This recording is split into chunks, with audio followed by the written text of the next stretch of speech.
Well, good morning, everybody. Welcome. Councilmember Morales, looks like you're in a nicer spot than we are right now. Wouldn't mind doing the budget in a park. We will go ahead and call the meeting to order. Clerk, will you call the roll? Corlin. Here. Halliburton. Here. Rao. Here. Nash. Here. Stead. Here. Willis. Here. All present. Great. Well, we were gonna just jump right in. Courtney's gonna start us off with an overview, and then bulk of this the first part will be with Eric Belmoria. I'll jump in with some commentary as we move through the different pieces, but right now just gonna push it right over to Courtney to launch Good us. morning, Madam Mayor, members of council. My name is Courtney Washburn. I'm the Chief of Staff for the City of Boise, and we're before you today with your second budget workshop. And this is the agenda we have for you today. Now that the budget book has come out and we've had the opportunity to collect your questions from the first budget workshop, you should have received memos associated with the questions you had that were easy to answer in memos. So what we have before you today is the presentations from departments on your follow-up questions that I thought were better delivered in person, in addition to Eric going over the proposed budget overview, and then I'll return on personnel trends and new positions. The ones that you asked to come back specifically are the personnel trends, public safety, and PDS. And just a reminder to keep our process moving forward, we hope that we will have motions today. So just a reminder of the entire process. We are again at City Council Budget Workshop number 2. I believe staff has been forwarding you all the comments we've received from the public associated with the budget. If that's not the case, just let us know. And so our next stop is the public hearing on July 16th. And with that, I'm going to turn this over to Eric. I did want to thank everybody, as usual, particularly all the staff and all the departments for bringing all this information forward. I was chatting with Eric before this, and he does, in fact, keep track of how many budgets he's done. And this is the 9th for the city of Boise. So with that, I'll hand it over to Eric.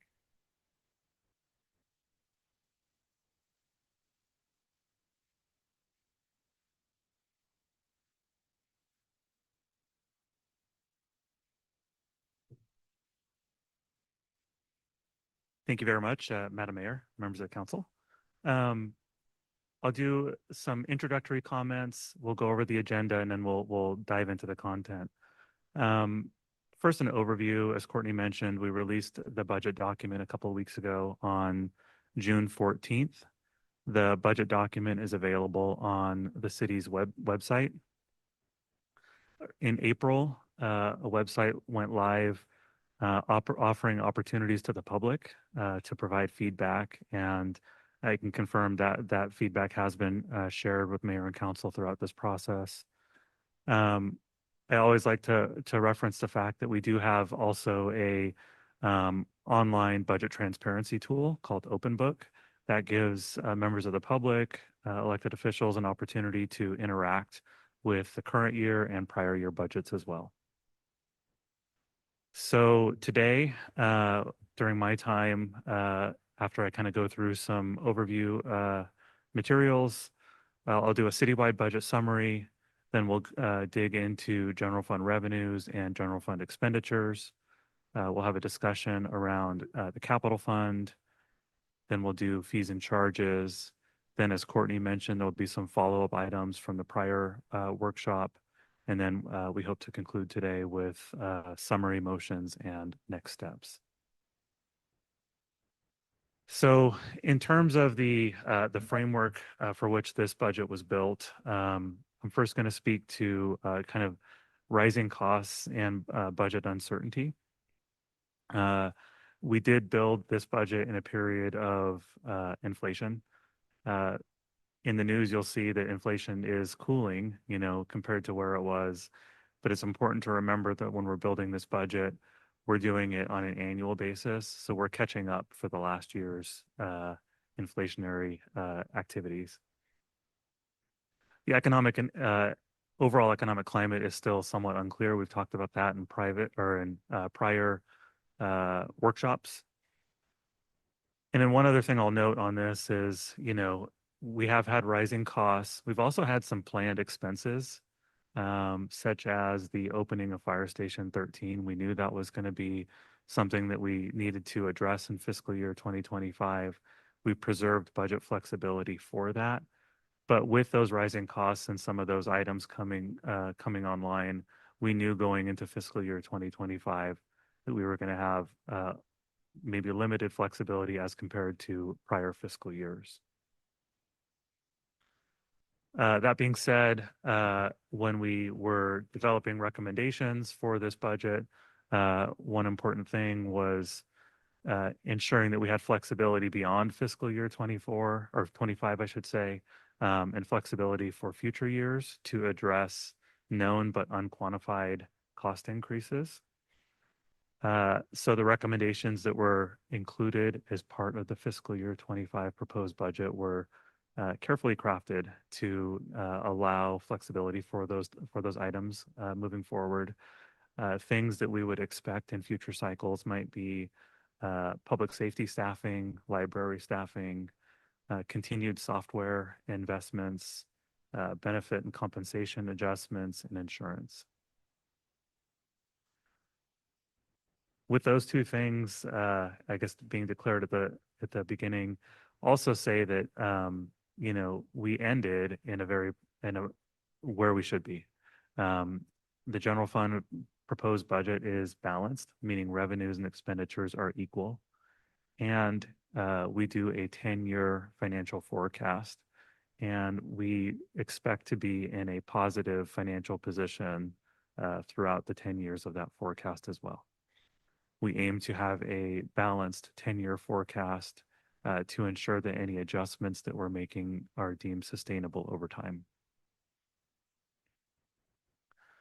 So some of the themes that were considered as part of the development of this budget include advancing certain community priorities.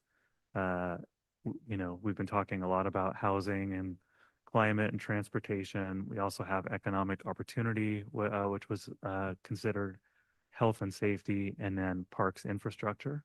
We'll be talking about these themes throughout the course of this morning. And also modernizing core operations. So there's going to be a discussion around evolving staffing structures. There's funding allocated for technology platforms as we see service models change and certain systems age out. So going back to the theme of rising costs, this slide is meant to be illustrative. There are many other examples we could provide of costs that are rising. But we are seeing costs in many cost categories rising in excess of the 3% growth that is allowed for property taxes. That's an important benchmark because that is our primary revenue stream that's available for general purposes. So if you look at software, for instance, software costs in fiscal years 22 and 23 were approximately 70% higher than they were between fiscal years 2017 and 2019. And you look at fuel, it's about 60% higher than it was during that same time period. And insurance costs were about 50% higher. I think we talked about PERSI in prior workshops as well. But for fiscal year 25, the city's contribution rate is increasing. That is mandated by the state. It's across all agencies that participate in PERSI. The rate increase for public safety is 10.5% year over year. For general employees, it's 7% year over year. And if you look at that cumulatively, it's about a $1.5 million increase just for the rate increase, which is approximate to about a 0.8% property tax increase. We also did a discussion in April about our capital fund, and we looked at cost escalation for projects. And if you were to look at the difference between actual contributions and what they should have been to keep up with cost increases, it's approximately a 25% gap. So there's an investment included as part of this budget to help narrow that gap.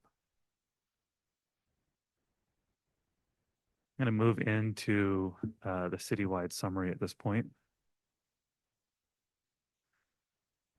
Considering all funds, there is a proposed investment of 876.3 million net of the contingent appropriation.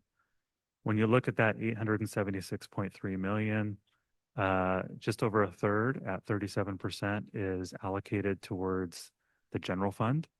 The general fund is where we account for operating costs associated with our general government services, things like police, fire, parks, and libraries. And the general fund is primarily supported through taxpayers. Our capital funds at approximately 4% or $34.1 million in fiscal year 25. Within our capital funds, we account for infrastructure projects, major equipment, major repairs and maintenance for our general government services.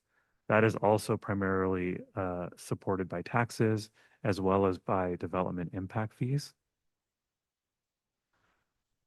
Moving to our enterprise funds, that makes up about 53% of the fiscal year 25 proposed budget at $463 million. Our enterprise funds account for operating and capital costs for the airport, geothermal fund, solid waste, and water renewal funds.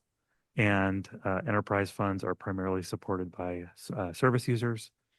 And then coming in last at 6% are other funds at $51.6 million. There's a wide variety of funds that are captured within that category, including debt service, risk, health, housing, and fleet. If we look at that same 876.3 million and look at how it's allocated across expenditure categories, you can see that almost 40% is dedicated towards maintenance and operations, $336 million. Another way to think about that category would be non-personnel expenses and non-capital expenses. Things that would fall into that category would be things like supplies, utilities, insurance, contracts for service, transfers, and all of our contingencies. Personnel at almost $280 million represents about 32% of that pie. That's all salary and benefit costs associated with both our permanent and temporary city positions. And then capital and equipment at $262 million approximately. That would be capital projects and major equipment for our enterprise and general government services. So you can think about things like fire stations, park improvements, as well as water renewal facilities and airport improvements.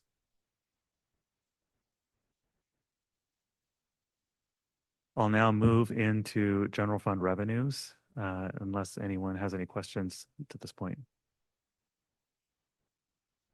Okay. So the general fund revenue, budgeted revenue estimate for fiscal year 25 is $327.2 million. You can see that property tax makes up just under 60% of that at 58%. Next largest category being departmental revenue at 12%. Sales tax makes up 8%.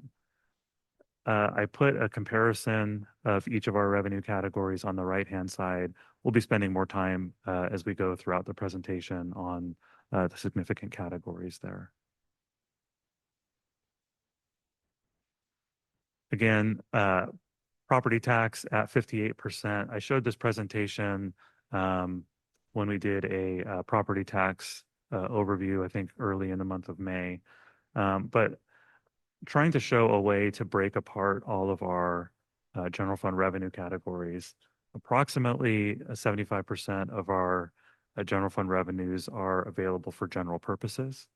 That would be things like property tax, sales tax, liquor tax, franchise fees, and internal charges. Approximately 18% of our general fund revenues are reimbursements for service. So departmental revenue, which we'll dig into in a little bit, as well as development fees. There are expenditure offsets for those revenues. And then we have another category of revenues that's, generally not counted upon for ongoing budget balancing. And that would include our carry forward and fund balance, fines and forfeitures, and other revenue. This is a new presentation, but I wanted to show this in light of the amount of one-time revenue and one-time expenditures that are included as part of this recommended budget package. The general fund overall revenue budget and expenditure budget is 8.7 higher than the fiscal year 2024 adopted budget. However, a significant portion of that increase is attributable to one-time sources. Once you remove those one-time revenues from fiscal year 24 and fiscal year 25, the year-over-year revenue growth is 5.5%. And then if you remove departmental revenue and then any non-micron development fee growth, which is considered one time, the year-over-year growth is 3.9%. So that one-time revenue in fiscal year 2025 is just over $18 million. And you can see in the blue shapes here what comprises that 18.3 million. There's approximately 6 million in expected carry forward from fiscal year 24 into fiscal year 25. There's 5.7 million in ARPA proceeds. There is one-time revenue associated with the Micron development at $3.8 million. There's the utilization of the downtown maintenance reserve at $2.4 million, cable franchise fees, and then some other miscellaneous revenues at $350,000. So now when you look at general fund expenses, it's very important that when you have one-time revenues, you don't use those for ongoing investments. You maintain alignment between one-time revenues and one-time expenses. Failing to do so can result in ongoing structural deficits. So the fiscal year 25 proposed budget has a very healthy mix or healthy alignment between one-time revenues and one-time expenses, meaning one-time expenses slightly exceed one-time revenues. So as you look at the one-time expenses on the right-hand portion of this slide, you can see the housing transfer at $10 million. There is $2.3 million in transfers towards our insurance fund, $1.7 million in one-time transfers towards our capital fund, $1.5 million in support for New Path, the property tax continuation and expansion of the property tax rebate program at nearly $1 million, and then other miscellaneous one-time expenses at $2.9 million.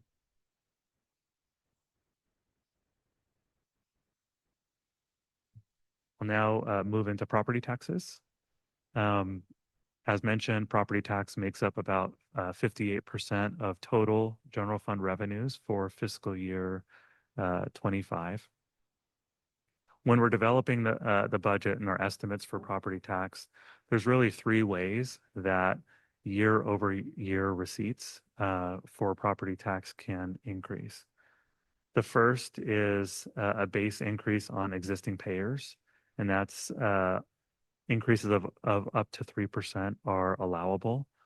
And generally, we consider any base increases for property tax in support of existing services. Second way to increase your property tax revenue estimate is through new construction and annexation. So as new growth comes online, there is a property tax component associated with that. Generally, we use those funds to support new costs associated with that growth. And then the third way is to recapture foregone property taxes from prior years. So when a city takes less than the maximum 3% property tax, they have the option to declare that as foregone and go back and get that in a future year. with certain limitations. So looking at historical property tax increases, this is a 10-year view between fiscal years 2015 through 2020. You can see the first line shows the allowable amount of 3%. The second line shows what was taken. And then the third line shows what percent of the allowable increase was taken. So for the first 6 years of this presentation, you can see that we took the full 3% in every year. Looking back at the last 4 years, fiscal years 21 through fiscal year 2024, in 3 of the last 4 years, we've taken less than the maximum.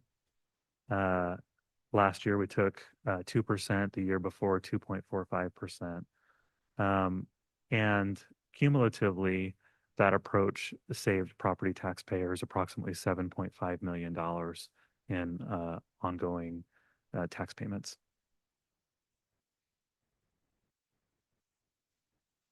Looking maybe a little bit more immediately back to fiscal year 2024, in terms of property taxes, it was really the most favorable year for residential property taxpayers in many years. Many homeowners saw significant reductions on their tax bills. In most instances, resetting their property tax assessments several years.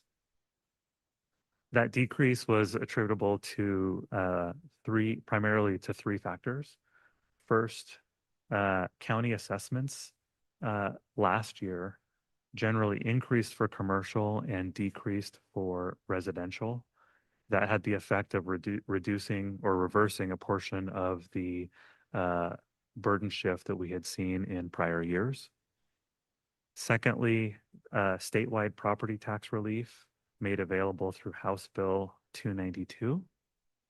And then thirdly, the result of lower than allowable increases, in several years of lower than allowable increases in terms of property tax base increases for the city of Boise. So looking at fiscal year 2025, really we're looking to leverage relief provided in recent years for the continuity and expansion of very important community services.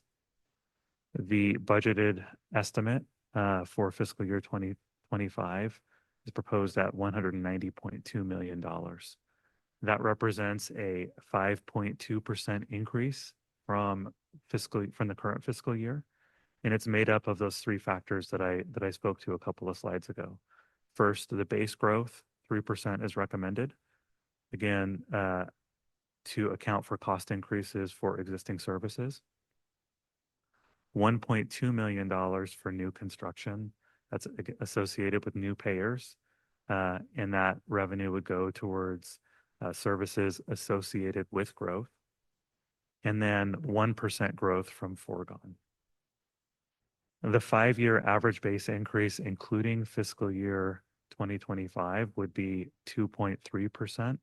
That's about 2.3 or 23% lower than the allowable increase, and cumulatively would still result in $5.7 million in total base property tax relief.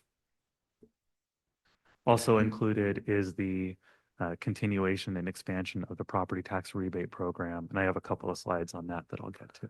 Madam Mayor. Eric, do you know what our foregone balance is going to be after this, assuming this budget is adopted? Madam Mayor, Council President, yeah, that would be the 5.7 million. Presently, it's 7.5 million. The foregone recommended to be utilized as part of this budget of 1.8. So it'd be 5.7 million. So do we think it would take, like, assuming we took the max every year and we weren't growing our foregone balance, to get that 5.7 down to 0, that'd probably take 2 to 3 years? Am I right about that? Council member, it would probably take 3+ years. Okay. House Bill 389 placed restrictions on how quickly you could go back and recapture foregone. So the maximum in any 1 year for base is 1%.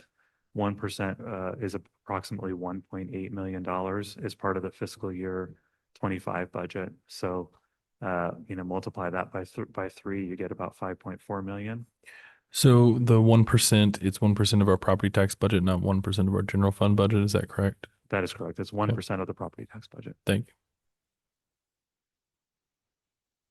you. Madam Mayor, Eric, I'll give you a little breather. Thank you to the president for asking that question. I need a little bit more clarification. Is there a time limit in which we can go back and get the foregone?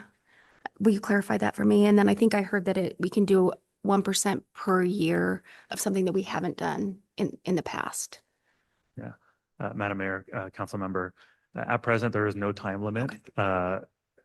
The only requirement is that you conduct a public hearing and that in the year that the foregone was reserved, that city council approved a resolution, and we have done that in every year. So no time limit, and 1% per year is the maximum.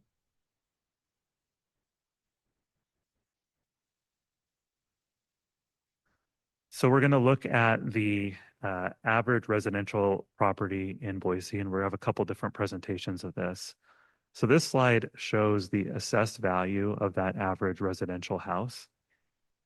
You can see that from fiscal year 26 to fiscal year 2025, the assessed value on the average home increased by nearly 140%. In fiscal year 2016, it was nearly 211,000. Fiscal year 2025, just under 505,000. The year-over-year increase on the assessed value for that average home is about 3.8%.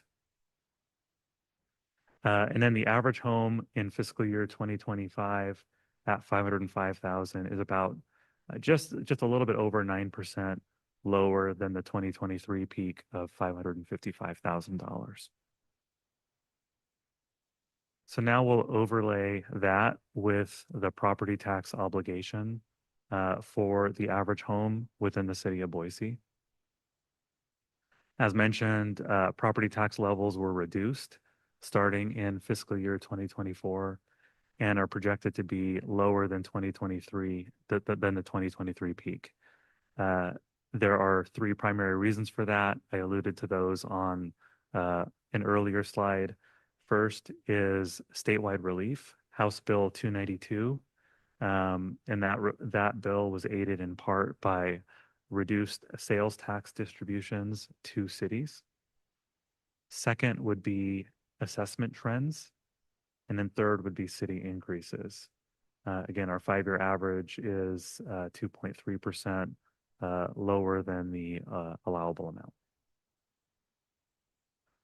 When you look at this chart, the orange line represents projected or actual city taxes on the average home.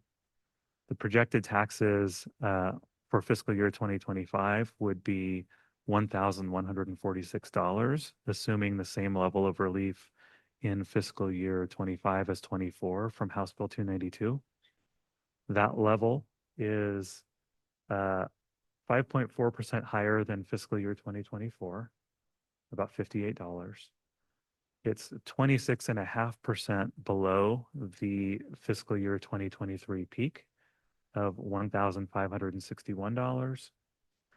It's 11% lower than the fiscal year 2020 budget. We mentioned that in the proposed budget. And that 11% is despite assessed value growth of 54% over that time period. And the 2025 amount is just under 3% below the 10-year average of $1,178. I might pause there in case any council members have questions on this slide.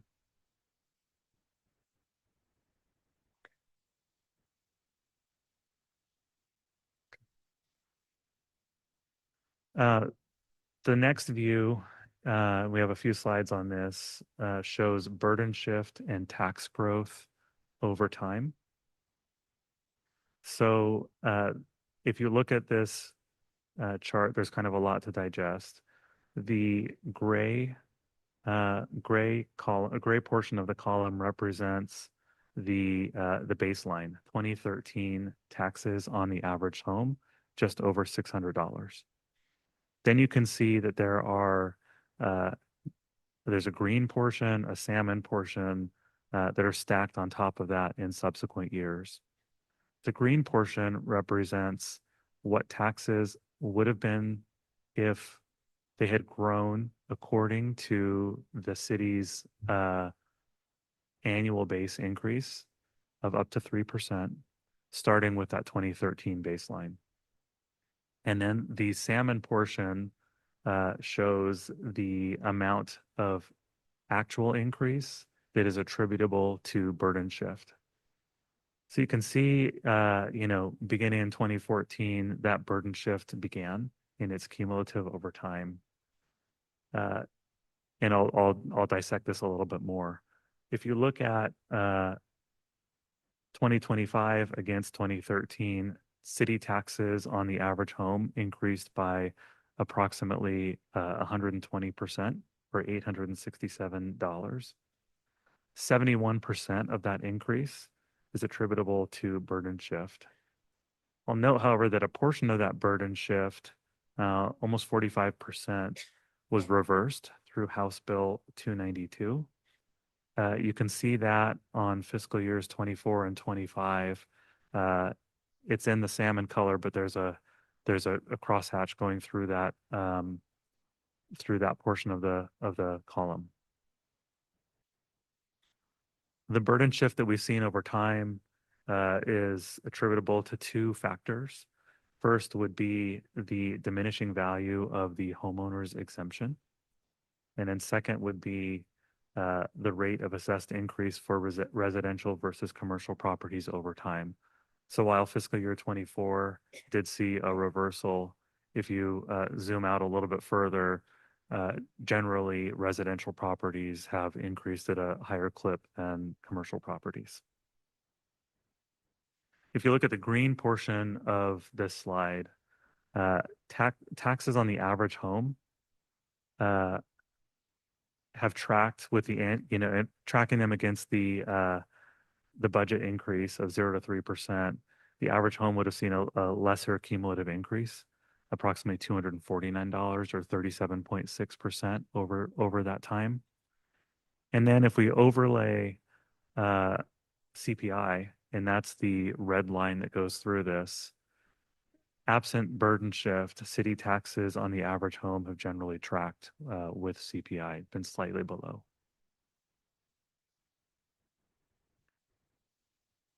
I have a couple more property tax slides, and happy to stand for any questions on that topic.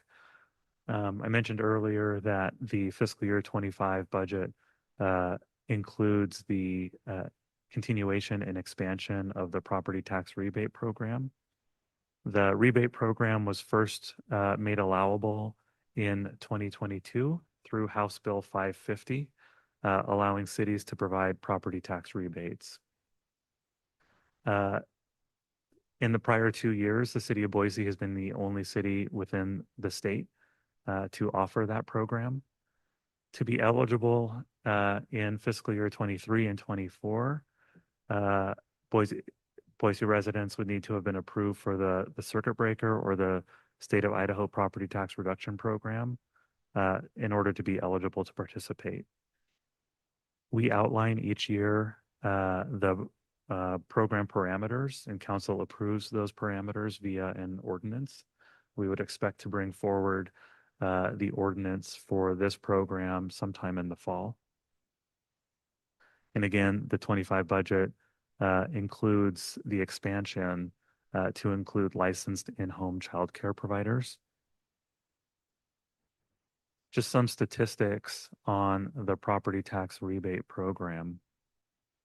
If you look at the first year, we had a participation rate of approximately 88%. There were just over 1,700 applications that were mailed, just over 1,500 completed applications and active participants. Total payments in that year were just shy of $1 million, with the average payment being $654.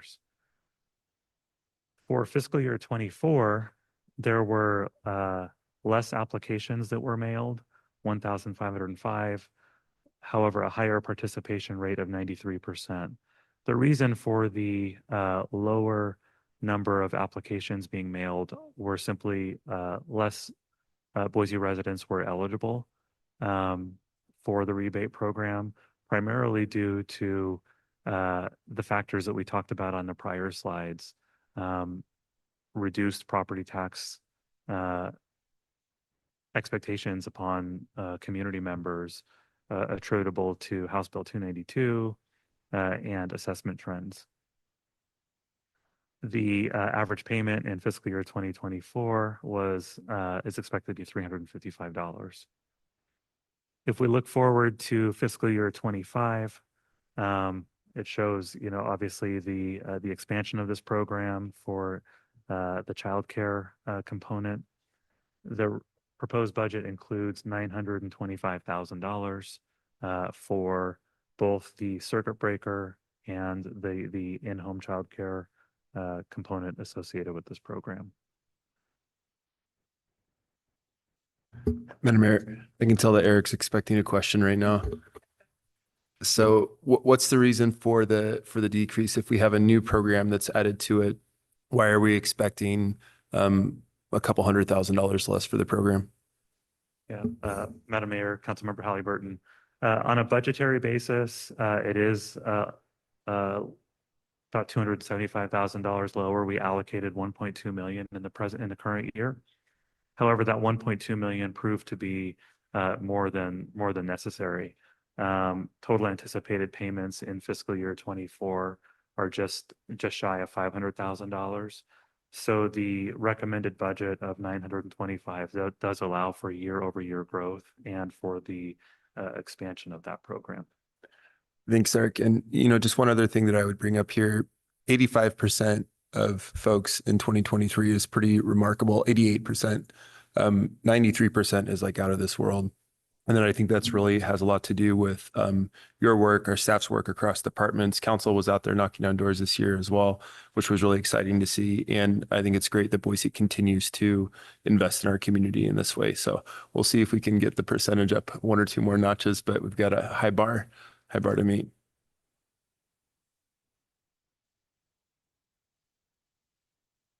So a little bit more on property tax. This is a new view, but thinking about the overall growth on property taxes of 9.4 million, wanted to show the breakdown of that 9.4 million across the three different categories: new construction, base, and foregone.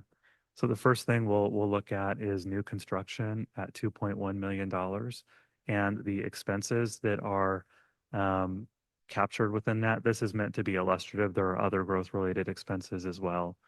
But 2.1 million in new construction, if you just look at two categories, the opening of Fire Station 13 and then VRT and maintaining our 5%, those two things equal $2.5 million against $2.1 million in revenue. I'll note on the bottom left that absent House Bill 389, which limited property tax growth to 90% versus 100% growth for new construction, the new construction revenue amount would have been 2.4 million. Madam Mayor. Eric, I have a question on this. When we were talking, when we had an application before us a couple of weeks ago, it got me thinking about compounding effects of not being able to bring 100% of new construction on. Is there any way to quantify what those effects are over the long term, not having 100% within the base? I mean, there's the one-time hit, but I imagine that there's lingering effects from that.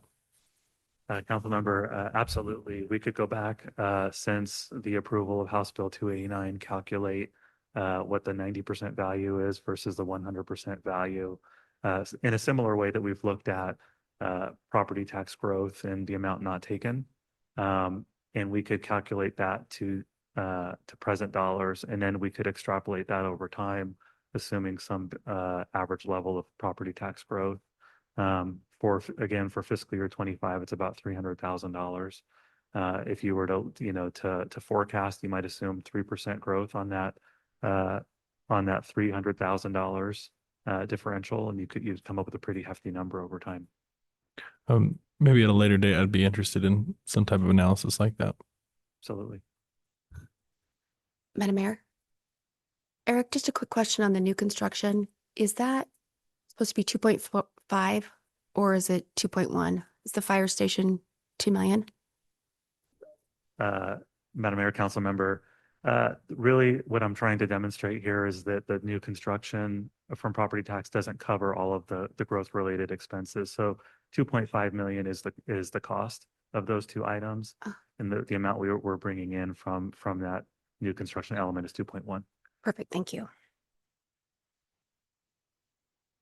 Then if you look at the 3% base growth, which we generally tag to cost increases on existing services, this is also illustrative. There are numerous other things we could include. But that 3% base increase includes things like compensation adjustments, the PERSI rate increases, which I mentioned a little bit ago, software maintenance increases, which software has been rising at a pretty rapid rate, VRT, janitorial costs, insurance contribution increases, cost increases for Idaho Humane Society, police contracts and leases. And again, this list could probably go on and on.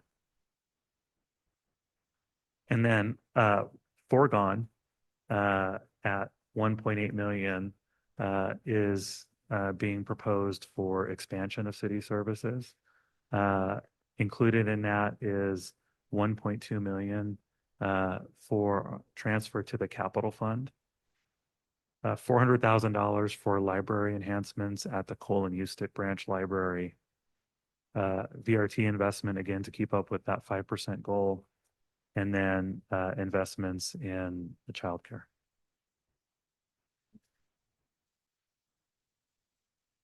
Before I move off property taxes, I might pause to see if there's any further questions on that category.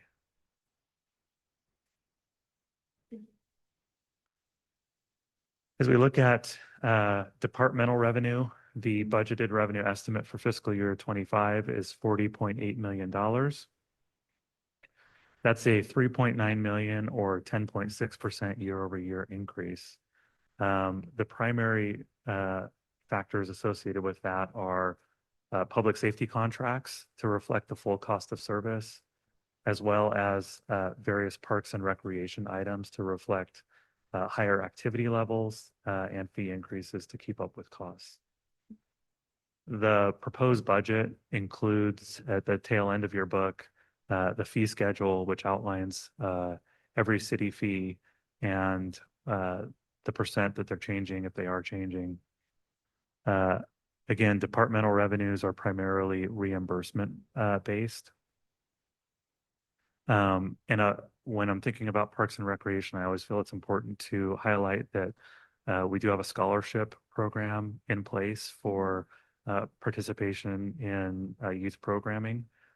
We evaluate that scholarship funding on an annual basis so as to ensure that it's sufficient and that any youth that desires to participate in city programming can do so. As we look at sales tax, the budgeted estimate for fiscal year 25 is $26.4 million. That estimate reflects a 1% growth rate from our fiscal year 2024 estimate. We did see a slight reduction, at least in the first quarter, in our sales tax receipts. So this is reflective of that. It's not 1% year over year from a budgetary basis. And our estimates reflect recent legislation using online sales tax receipts to provide property tax relief. Next category we'll look at is development fees. Development fees are budgeted in fiscal year 25 at $19.8 million. That reflects a pretty substantial increase from fiscal year 2024 of 23.3% increase. However, that increase is primarily attributable to one-time revenues from the projected one-time revenues from the Micron development. If you look at this slide, you can see the yellow portion of those columns represents projected revenues from Micron. And fiscal year 2025 has a pretty significant amount. Absent those revenues, the year-over-year growth would be a much more modest percentage. That was what I had prepared for general fund revenues. I'll be moving to general fund expenditures in a moment. So, Madam Mayor. Eric, can you remind me when and how we determine our development fees? Madam Mayor, Council Member, thank you for that question. There's a lot of work that goes into reviewing our development fees and coming up with those estimates. That being said, it's also somewhat speculative that, our development fee revenues are one of our more volatile revenue streams. So when you see a recession or a downturn, that's one of the first categories that you'll see decrease. We work in close partnership with our planning and development services department, looking at projects that are in the pipeline, looking at activity trends, looking at various economic forecasts to come up with those numbers. Madam Mayor, and I believe we have a development fee committee that we usually pull together as well. Is that correct? Madam Mayor, Council Member, that would be for our development impact fees. We have a development impact fee advisory committee. Gotcha. Yep. This category more pertains to building fees and inspection fees to support costs associated with our planning and development services department, fire, and public works departments. The development impact fees are one-time revenues. And I do have a slide later on in the presentation on that. Perfect. My brain was somewhere else, so I appreciate that.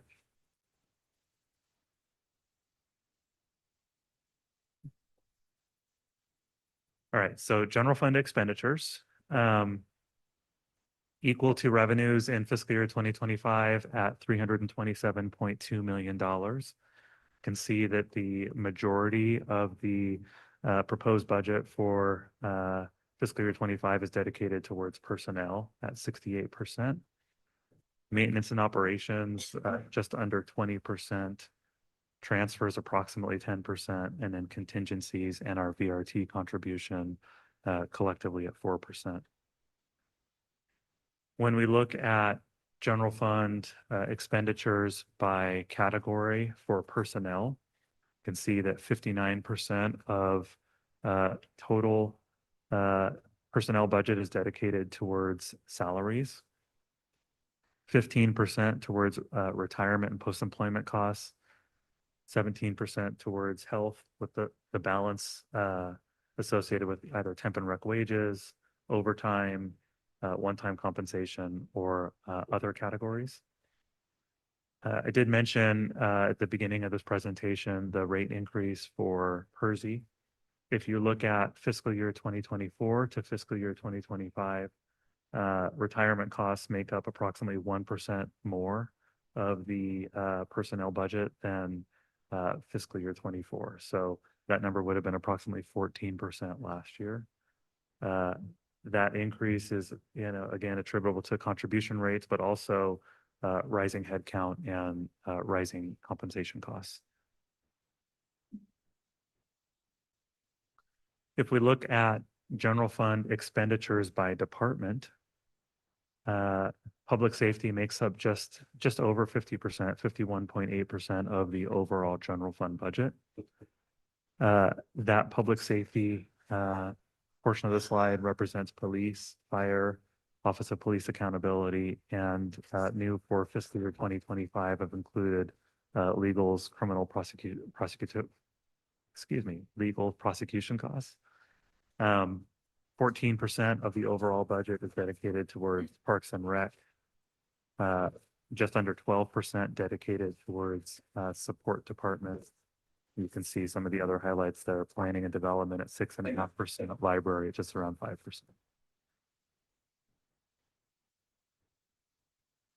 This is also something of a new view for this workshop. Going into the fiscal year 25 process, we knew that resources were going to be somewhat limited, again, as compared to prior years. So there was a priority waterfall that was developed, effectively looking at any resources that became available. First priority going towards cost increases for non-discretionary items, as well as additions that are supported from revenues or offsetting expenses. So things that would be included in that category, priority one would be Fire Station 13. We have a commitment to open that station. PERSI rate increases, which were non-discretionary. Increases for things like utilities, insurance, fuel, software, and janitorial costs. And then in italics is the second portion of that first priority, additions supported from revenues or offsetting expenditure reductions. There are investments included in this budget for Idaho Ice World, for golf, as well as for a associate planner or development services departments. Again, those expense items are supported from revenues or expenditure items. The second priority in terms of available resources was for benefit and compensation adjustments for our existing staff. Examples of that would be a 3% increase for general employees, as well as one-time merit pay. Citywide initiatives would include things like the property tax relief program, the match funds for Jesse Tree, one-time transfer towards our housing funds of $10 million, and then the childcare subsidy, continuation of that. Certain discretionary one-time items are included as part of this budget under priority 4. That would include things like the consolidation of the fire department's technical rescue and dive teams, investments for library materials, public records enhancements, one-time transfers to our capital fund and our risk fund, and then the modern zoning code user guide. And then finally, we have base FTE and M&O expenditures that are not supported by revenues or expenditure reductions. And things in that category would include a staffing adjustment for the Office of Police Accountability, coal and USTIC, although coal and USTIC I would mention is being tagged towards foregone. So there is a somewhat of a revenue component associated with that one. The citywide leadership and citywide leadership reorganization and departmental realignment, which Courtney will speak to in just a few minutes, grants, software, and the fire recruitment program. One of the more significant investments included within the 25 budget is a $10 million one-time transfer to the housing fund. We look at how that was made available, and it was through one-time revenues. So again, to ensure that we remain in alignment between ongoing revenues and ongoing expenses. $2.4 million from the downtown maintenance reserve is recommended for that. That downtown maintenance reserve has been held on the balance sheet since 2019, when the Central District, Urban Renewal District, retired. At that time, there was some consideration given to whether or not we would have a need for ongoing expenses associated with that. Well, in fact, we have allocated funding to various city departments for those ongoing needs, primarily our Parks and Recreation Department. So that funding has gone untouched and is being recommended for usage as part of this budget.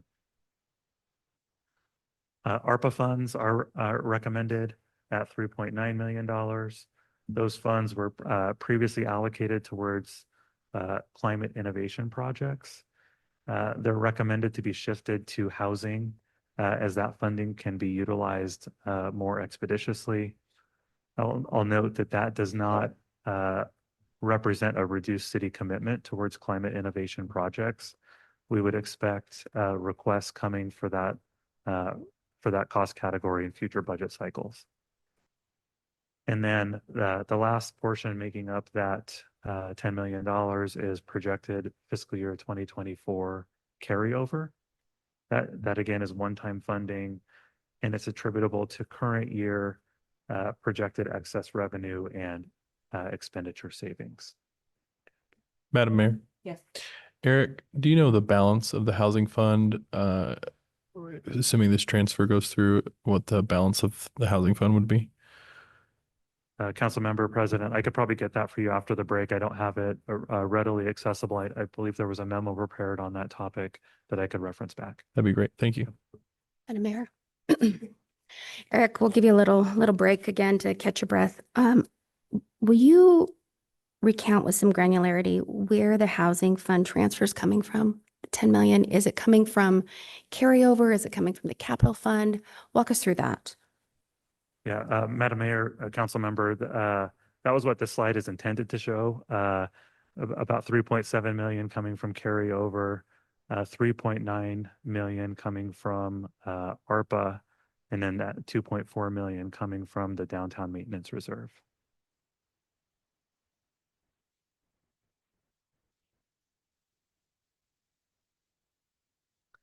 I'll just highlight some of the contingencies and reserves that are accounted for and available. The first thing that we have is our capital fund balance, and we also have our facilities reserve. Those are explained in detail within the budget document. We have the cash flow reserve. At the conclusion of fiscal year 25, we'd expect that to be $23.1 million. That amount is equivalent to 8% of adjusted general fund revenues. That 8% represents approximately 30 days of expenses. And that 8% is a city council goal. Fiscal year 25 includes $500,000 for unallocated operating contingency, $250,000 for the economic uncertainty reserve, and then $470,000 for the city council strategic planning contingency.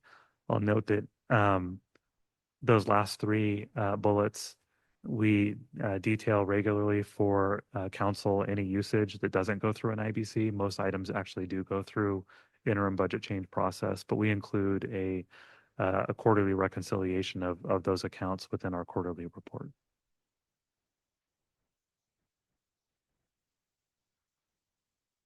That's what I have on general fund revenues. I can pause or continue ahead.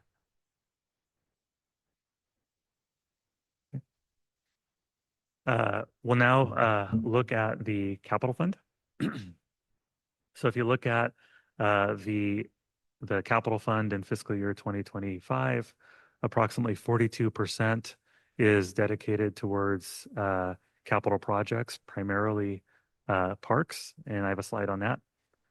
About 26% is dedicated towards major equipment, with approximately half of that being fleet replacements, and then just about a third of the fiscal year 25 proposed budget within the capital fund dedicated towards major repairs and maintenance.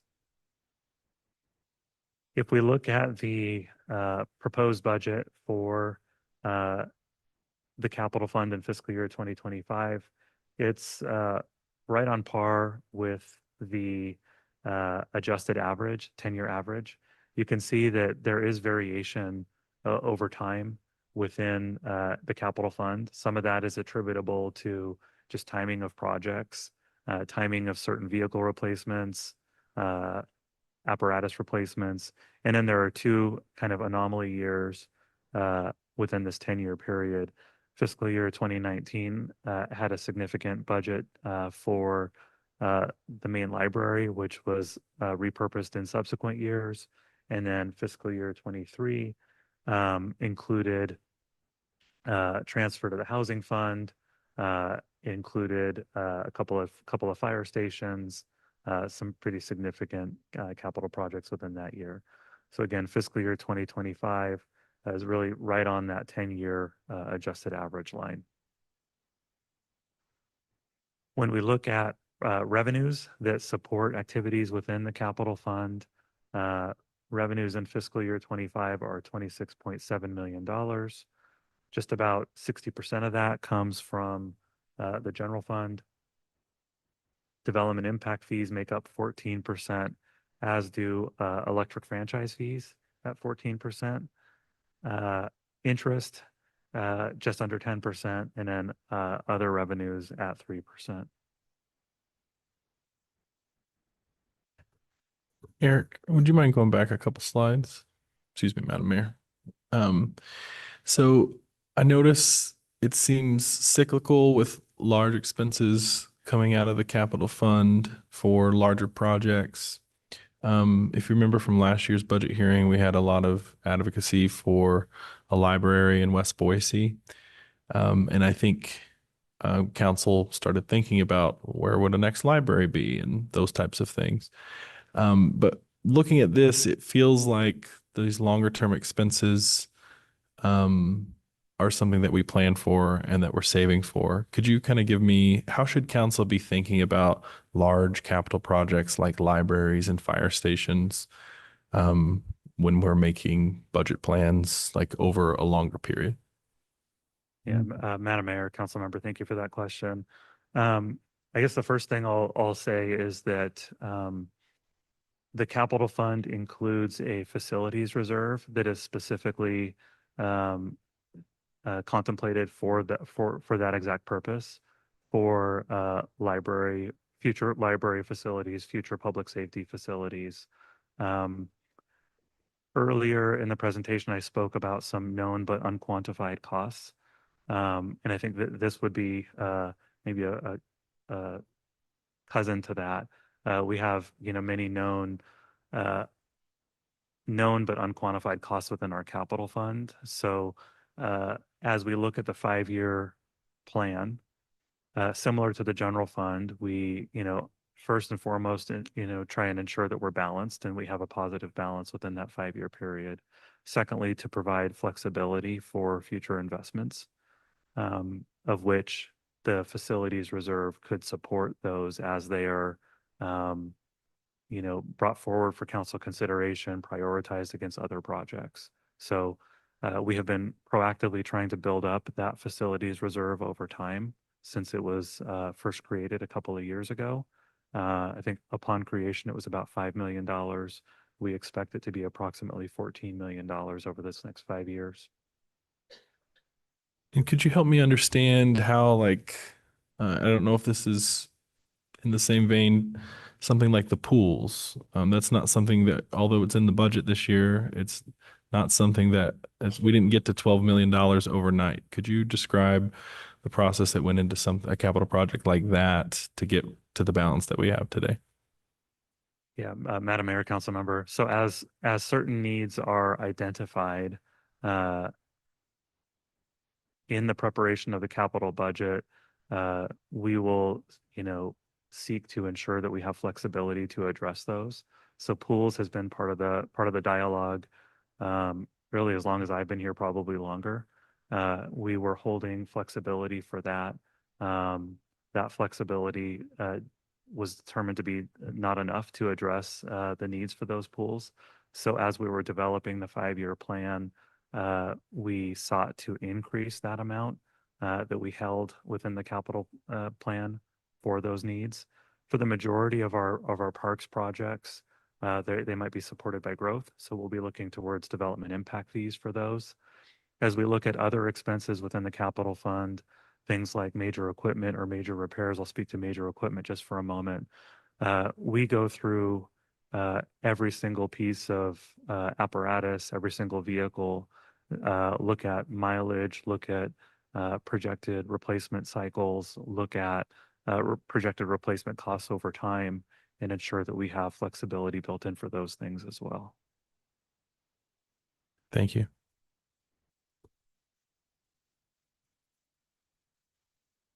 So as we look at major equipment, the fiscal year 25 proposed budget is $7.7 million. 3.5 million of that is dedicated towards fleet. We'll note that public safety costs represent a pretty significant portion of the overall $7.7 million. In fiscal year 25, it's $2.7 million. If you look at the 5-year period, public safety represents about 56% of projected major equipment expenses. In fiscal year 2025, that 2.7 million allows for a dive response apparatus in the fire department, 18 police vehicles. Those are the primary expenses that make up that 2.7 million.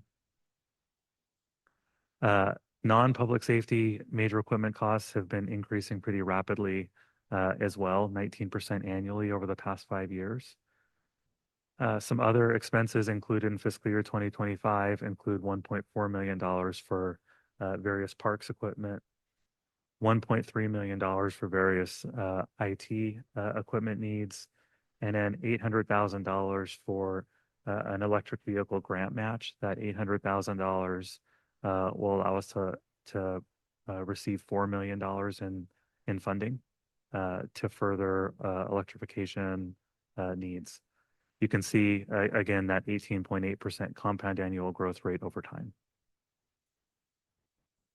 When we look at major repairs and maintenance, these costs continue to rise as well at a pretty rapid rate due to inflation, an increasing number of assets that we need to care for, as well as aging facilities.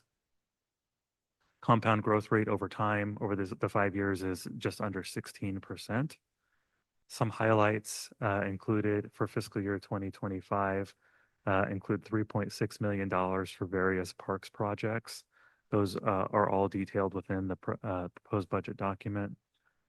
$2 million for deferred maintenance needs at the downtown library. $1.2 million for other routine building maintenance. $1.1 million for elevator replacements, I think one at the library and one at another city facility, and then $750,000 to replace the roof at the Boise Art Museum. As we look at capital projects for proposed for fiscal year 2025, there's $12.2 million. Highlights of the Parks and Recreation Department projects, which comprise approximately 2/3 of the overall projected budget, include investments towards Alta Harris Park, C.W. Moore Park, Fairview Park, the pools, as we just talked about a moment ago, McDevitt Youth Complex, Molinar Park, as well as Veterans Park. Maybe just to further drive home the point around pools, there was an allowance that was built into the capital plan as part of the development of this budget for the eventual rehabilitation or replacement of both Lowell and South pools. So once the alternatives analysis is complete and the city council has selected their preferred option, that funding can be advanced, whether it be through an IBC or as part of the fiscal year 26 budget process. But we do have that flexibility. As we look at development impact fees, we collect development impact fees for police, fire, and parks services. Those development impact fees allow for capital infrastructure needs associated with growth.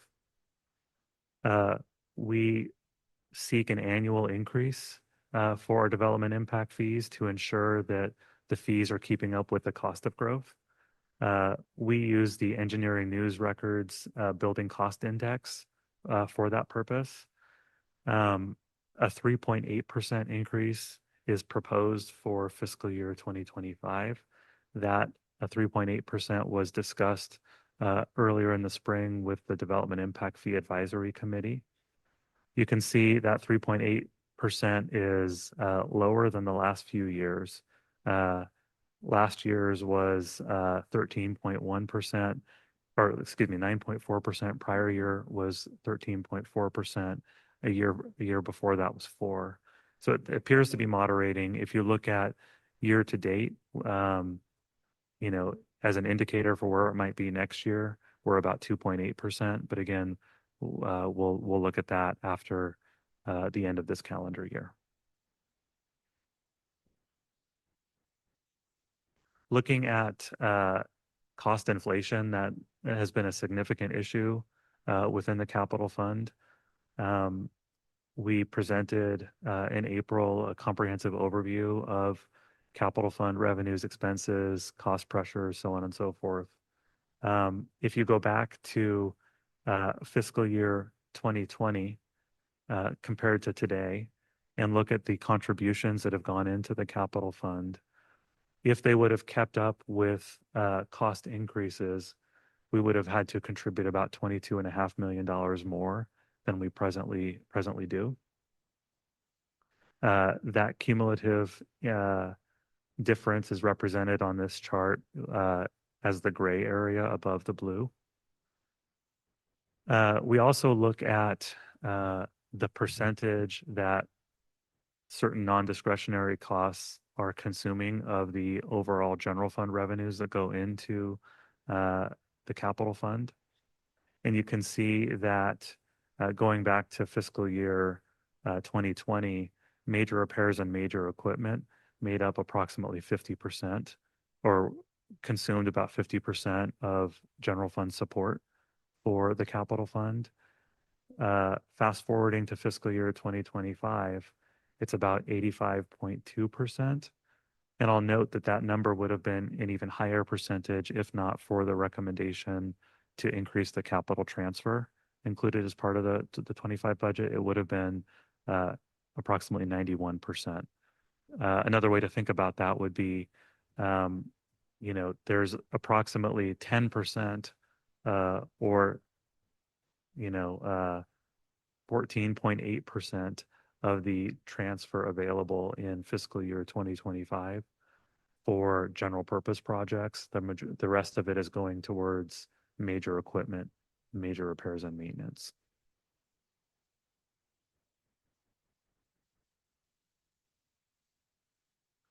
I'll pause for any questions that we might have on the capital fund. All right. The proposed budget includes a comprehensive fee schedule. Within the budget document, there are 1,465 total fees that are outlined. Of those, approximately 55% are recommended to be increased. About 33% are recommended to be left alone as is at the 2024 rate. 126 are recommended to be eliminated, and I'll speak to the reason for that in just a moment. We have 52 new fees that are outlined within the budget, and then 6 fees that are recommended to be decreased. We include within the budget document most all of our fees, regardless of whether they're changing or not for transparency purposes. There are certain fees that are not included in the fee schedule. Examples of those might be fees that are required to be updated via ordinance. One of those would be our development impact fees. We have a line that outlines, that speaks to that within the fee schedule, but we don't detail the fees specifically within the fee schedule. Also, we have various fees primarily in our planning and development services department that are very complex and valuation based. And those fees are outlined in separate tables. For fiscal year 2025, we've removed fines from the budget document. They are, however, included in the fee and fine schedule. The fee and fine schedule is included within OpenBook, our online budget transparency tool. Primary rationale for removing those fines from the schedule that's included in the budget book is they are not subject to the public hearing process. New fees or any fee increases greater than 5% do require a public hearing. They're called out and shaded in an orangish yellow color within the budget document. And those fees will be considered at a public hearing scheduled for July 16th of this year. When we think about our fees, fees are not to exceed the cost of the service being rendered, and that's according to state code. So the majority of the increases that are proposed are to keep up with cost increases. Within our general fund, I spoke about this earlier, but we do have a scholarship program in place for our parks and recreation programs. There are certain fees that are recommended to be adjusted at a higher percentage than we might otherwise expect, but that's due to them not being addressed for a number of years or to keep up with increasing costs. And then within our planning and development services department, although many of those fees aren't reflected specifically within this book, I'll also mention that there are not significant changes to the fee structures recommended for fiscal year 25 due to a cost of services study that is in the process of being initiated. If you look at other funds, the Water Renewal Fund has an overall 15% increase proposed, 13.2% for residential. There was an overview of that and a discussion about that at our May budget workshop. Within solid waste, a 7% increase proposed for residential, 8% for commercial recycling, and 9% for commercial trash. And then our impact fees at 3.8%. Those fees would be updated and considered at a public hearing also on July 16th, a separate public hearing from the other fees. With that, I'd be happy to stand for any questions before we move to some of those follow-up items.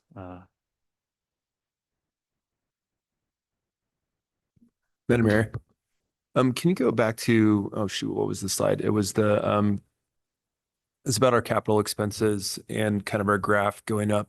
There we go, back one. This one? There we go. Yep. So earlier in the presentation, you were talking about that we imagine that we have a 10-year surplus budget forecast.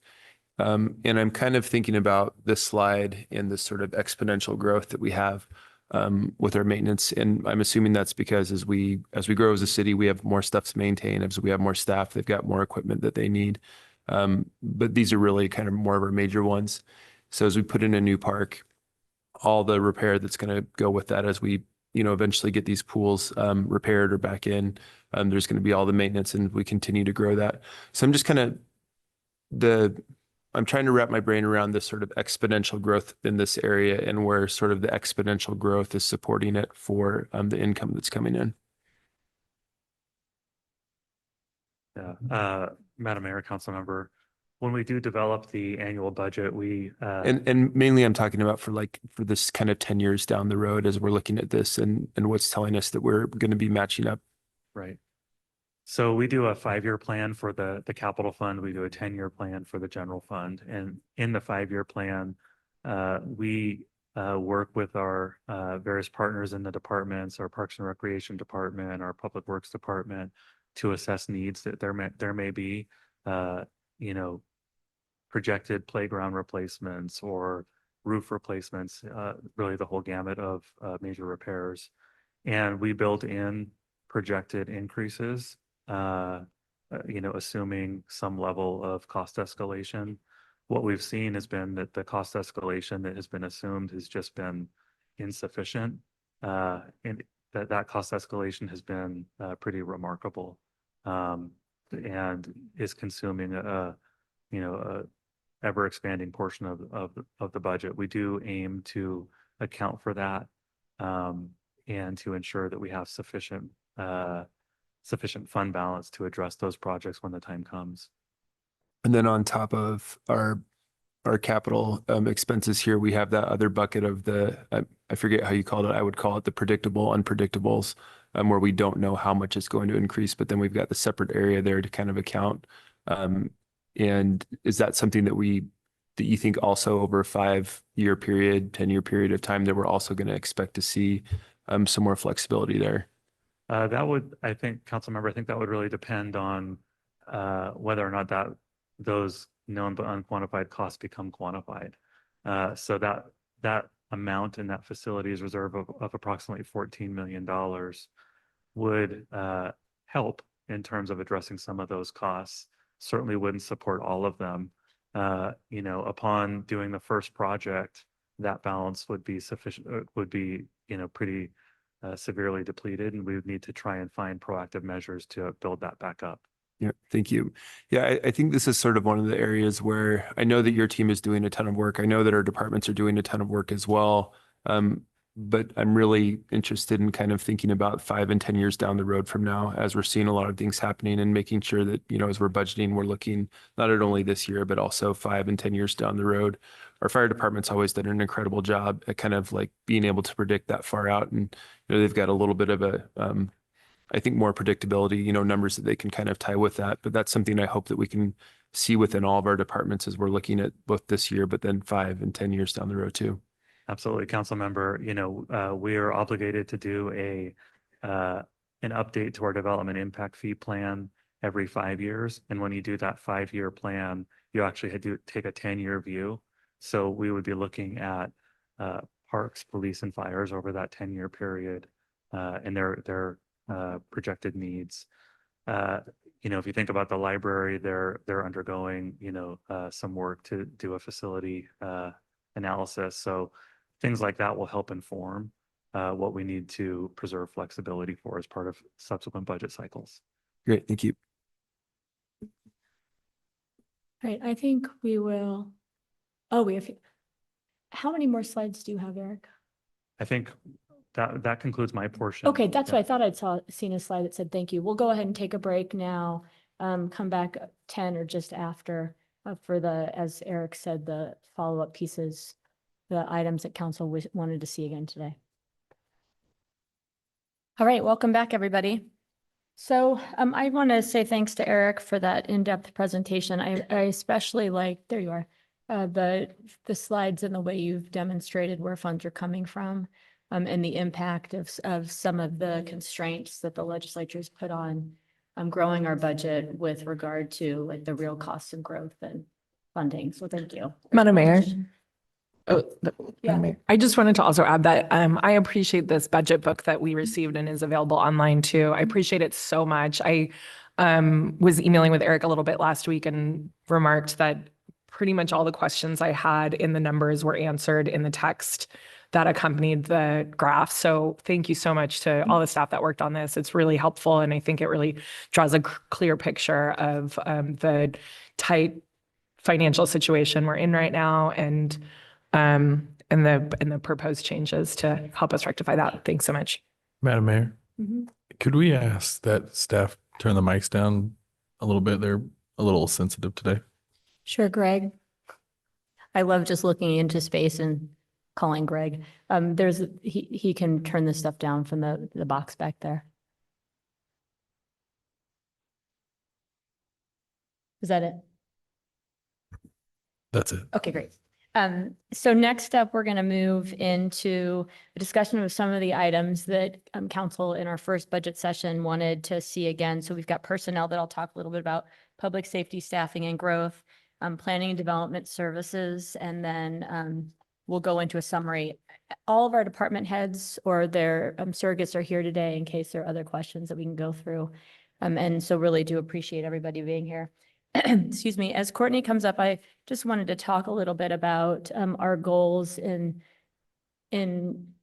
looking at the staffing the way that we did and the personnel plans that we created. Because as I've said over the years, you know, programming service is based on people. We need people to do that. And the proposals as that are part of this budget in front of us today were developed collaboratively with the executive management team, our department heads, finance, people in my office, so many others, in reflection on how we best meet the goals of providing service to our residents efficiently with the fiscal constraints that we have. And as you see, I'm trying super hard to do more with less. I also wanted to ensure that we're able to, as the city grows and changes, reflect the growing changes and needs of the city. So we aren't structurally the city that we were 25 years ago. We're in a very different place. It's a great place, but businesses and the structures that make it possible for us to provide services need to evolve as a city and community, or the customers that we serve evolve. And in doing, and Courtney will walk through the department by department personnel changes and additions, as well as some trends. But the goal we have is service. That's the product that we deliver as a city. We want to do that efficiently and effectively with the funds that we have and at the level of service that we've always provided. And as things get more complicated, I also have to make sure that we're delivering the service that our residents need in a framework that makes it possible to address more complications, whether it be pathways that require parks and PDS and even some public works teams to work together, public safety training that overlaps with planning and development services, finance, our capital improvement plan, developing. And as Jimmy brought up, making sure that we've got the numbers right in the long run for capital. But then there are the annual services that we want to deliver. And so while our product is service, our goal is impact and solid delivery, and we've done a good job with that. And we've talked in the last 6 months as we've planned this budget about ways to make our services more community friendly and addressing childcare, to make it possible almost in a back office way to deliver the product. And that requires ERP updates and HR updates and the different pieces to run the business. As we're planning, you're seeing a different kind of and more efficient budget forecasting, as well as plans laid out to meet our growing public safety and personnel and capital needs. And then we also need to respond more quickly with these emerging community needs, whether it be housing and homelessness, teen mental health, again, like cross departments across the city, working with my office and all of you to deliver to our residents. And so we took all of that in mind, recognizing that the structures of the city and the people that provide the service and our program reflect our goals of service and actually make it possible to do that. And really appreciate all the work that went into some of the restructuring, the look at the tools and tactics that we need to deliver service, and then the people that'll make that happen. And so in each of these presentations moving forward, you'll get a little bit of that flavor. Courtney is going to go through in deeper detail personnel trends, but then we'll be touching on that in all the presentations moving forward. Thank you, Madam Mayor, members of council. My name is Courtney Washburn. I'm the Chief of Staff for the City of Boise, and I will go through the personnel trends and then some of the organizational realignments in this presentation. So overall, over the last 4 years have brought significant changes and disruptions to all workforces. So the City of Boise was not immune from the COVID-related changes in employment and organizational response to those. Citywide, between the general funds and the enterprise funds, the authorized full-time FTE growth was 12%, but the personnel budget authority increased by 25%. And I'll go a bit more into detail about that. But just as a reminder, the city's top priority during the last 4 years has been service delivery in the midst of population growth, significant workforce changes, disruption, and pressing emerging issues like health, safety, and then housing, climate, transportation, and economic development. So I believe I brought this slide before. I added more context to this. This is the general fund staffing growth trends. As you can see, the average growth in the general fund FTE wise is about 30 new positions. We've had some ups and downs based on the circumstances the city found itself, but have returned to what we believe is average for these next years. And the larger position adds had to do with our uncertainty associated in FY21 and the city due in large part to the support of both staff and city leadership. We responded better in COVID than we expected to, so we were able to catch up with those FTEs. And then enterprise fund staffing growth trends. As you can see, I think you get a sense from all the presentations that something big is happening at the airport and Public Works. It is.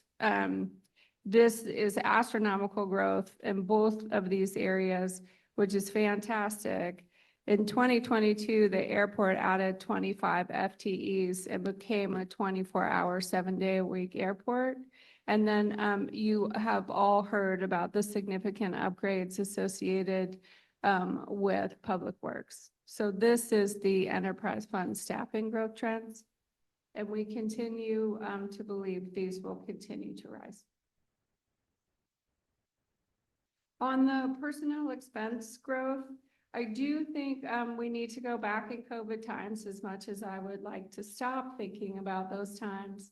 But the city found itself in a difficult situation, particularly in regards to the cost of living. We found ourselves losing staff in the competitive marketplace. Our cost of living at the time was $11. Our lowest wage, our starting wage was $11.88.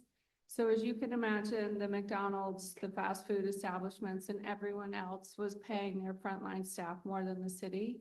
So with the support of the mayor and city council, we upped that living wage to $16.15 an hour. We also had to make market rate adjustments to ensure all of our positions were competitive in the marketplace. The good news is this worked largely. I'll get into some of the individual challenges we still face, but this swift investment in the current workforce at the time, I believe, has allowed us to retain the employees we have today and allows us to expand. Eric's already talked about the ongoing PERSI increases. And then, as you all know, we did 2 public safety labor agreements during this 4-year period. And the impact of this is, again, being able to continue to deliver service while decreasing our turnover and filling these vacancies. So these are the position ads in the budget, and I'm just going to talk a bit about each of these. Actually, not about each of these, about some of these specifically. So I want you to know from this slide that the majority of your investment in the general fund is going to Fire Station 13. Those 12 positions in fire represent a significant investment of the city into providing service in that area. And then the green are the enterprise funds. I believe both departments have provided more detail on those FTEs. So I anticipate 2 questions on the slide, so you guys can tell me if I'm on the money or not. One is, where's the police department? So the police department, and DC Brooks will come up and explain in more detail, I believe is on track to fill all the vacancies they have in the coming year. And they currently are at 35 vacancies. So there is a plan to fill all of those, but those positions already exist within the police department's budget. Secondly, the library. So when the library did a budget request, Madam they Mayor. asked for many Just people. a second. Oh, sure. Courtney, so to clarify, they don't need FTEs because they have them and they can fill those positions with existing salary? Yes.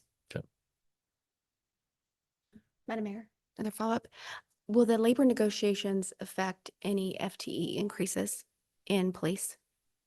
Madam Mayor, council member, we like to say we only have one checkbook. So the more that goes to contract labor of the current workforce takes from the future growth of the workforce.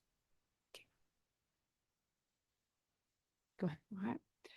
So when it comes to the library, when the library made its budget asks, they wanted to correct some staffing issues in all of the libraries and talk about a new service model of the libraries. We're not in the financial position to redo the entire staffing of the library system. So Jessica and I sat down. The library still continues to lag in the return of the workforce, so they still are experiencing high vacancies. These are some of the lower salary positions. And so we need to do better to see what we can to retain both our libraries and create a staffing model that's sustainable. So this investment of these FTEs is in Colon Ustick specifically to reduce the span of control of supervisors, to increase public delivery of services.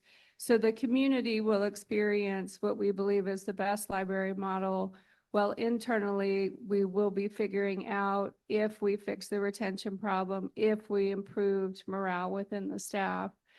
So that is the basis of the 3.7. And Colon Ustick, if you didn't know, is our most popular branch in the library system. And then with that, I believe you have seen these other positions, but I'm happy to answer any questions you may have on this slide. Was there another slide later on the reorg? Yes. Okay. The positions represented on here that I would associate with the reorg are the 2 in the mayor's office and the 4 in the new Department of Organizational Effectiveness. Madam Mayor, I'm gonna also say to Greg in the universe, you somehow turned your microphones down, so it's a lot harder for us to hear you. Oh, okay. Sorry, Madam Mayor. So if we could fix this sound, this hasn't happened before, so something has changed, so. So Madam Mayor, now I'm gonna go through the leadership structure and functional alignment. I want to speak about the impacts of these proposed changes. Madam Mayor, as you mentioned, is to ensure services are adding the most value possible, that the city's in a position to respond faster to emerging community needs, that we make our services more community friendly, and we speed the delivery and implementation on our capital projects, and we invest in critical citywide operational infrastructure. So this is one of my favorite slides, and I will pick on Linda Lowry, who runs our current Department of Finance and Administration, and steal an amusing city story from her, which is, and she can tell you how long she was the director of this department before she realized the administration part. It was not clear in her hiring process or in her interviews that the Department of Finance had all this other stuff in it. And by all this other stuff, it's in the green. So it's the Office of the Clerk, print and mail, special events, code compliance, and fleet. So it's our intention to remove those responsibilities from the department and redistribute them throughout the city. In the case of fleet, this would consolidate fleet into one department within the city, which we currently have 2. This would consolidate code compliance into one department of the city. We currently have 2.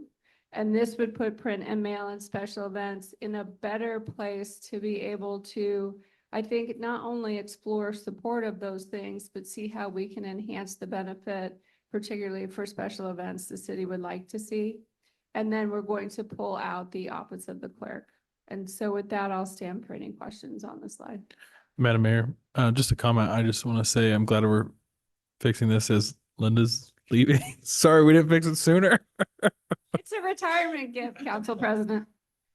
Well, I will jump in here. What I really appreciate about Linda in this instance is that for a while we've said like we need to make these changes. It'll be better efficiency, and the time was right now. But Linda also wanted to make sure that she stayed and helped us usher in this change and worked with our team to do that, and really appreciate that.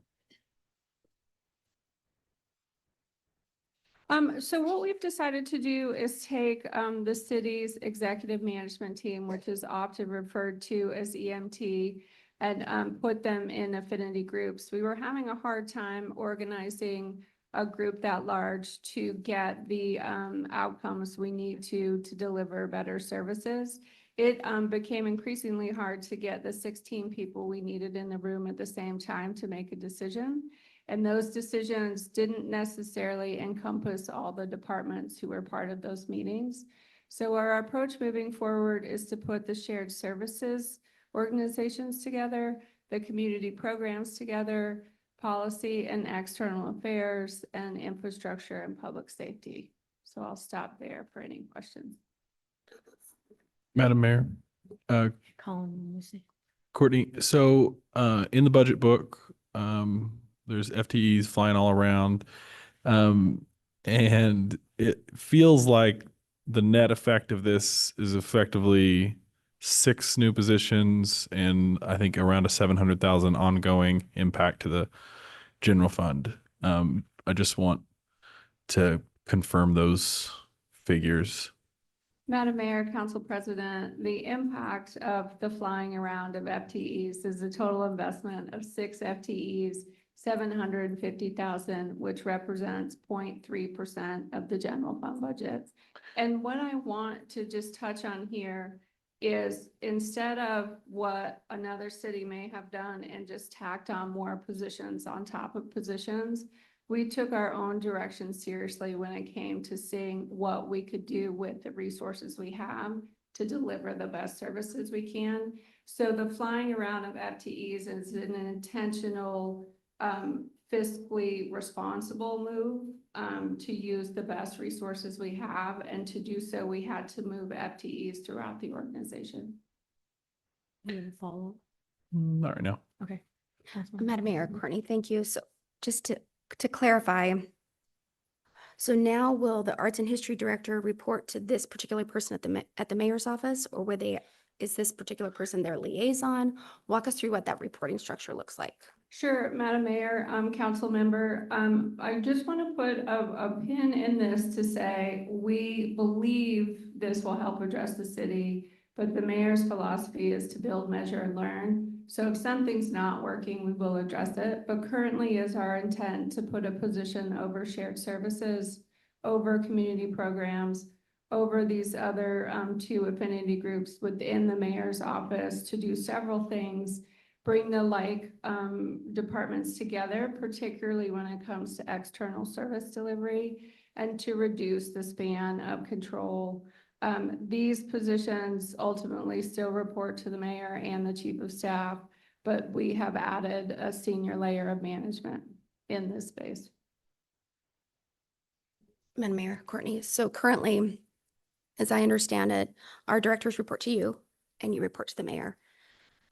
Has that changed under this model? Madam Mayor, Council Member, it will put in another layer of senior management, but at the end of the day, all directors work for the mayor and as such fall under the chief of staff. But this would add 4 deputy chiefs of staff to enable faster decision-making, better coordination within the system. Thank you. Madam Mayor, I failed to mention I currently have, I think personally, I win the city record for the most direct reports. I think I'm at 17, but at any given day, it moves up. It has never moved down.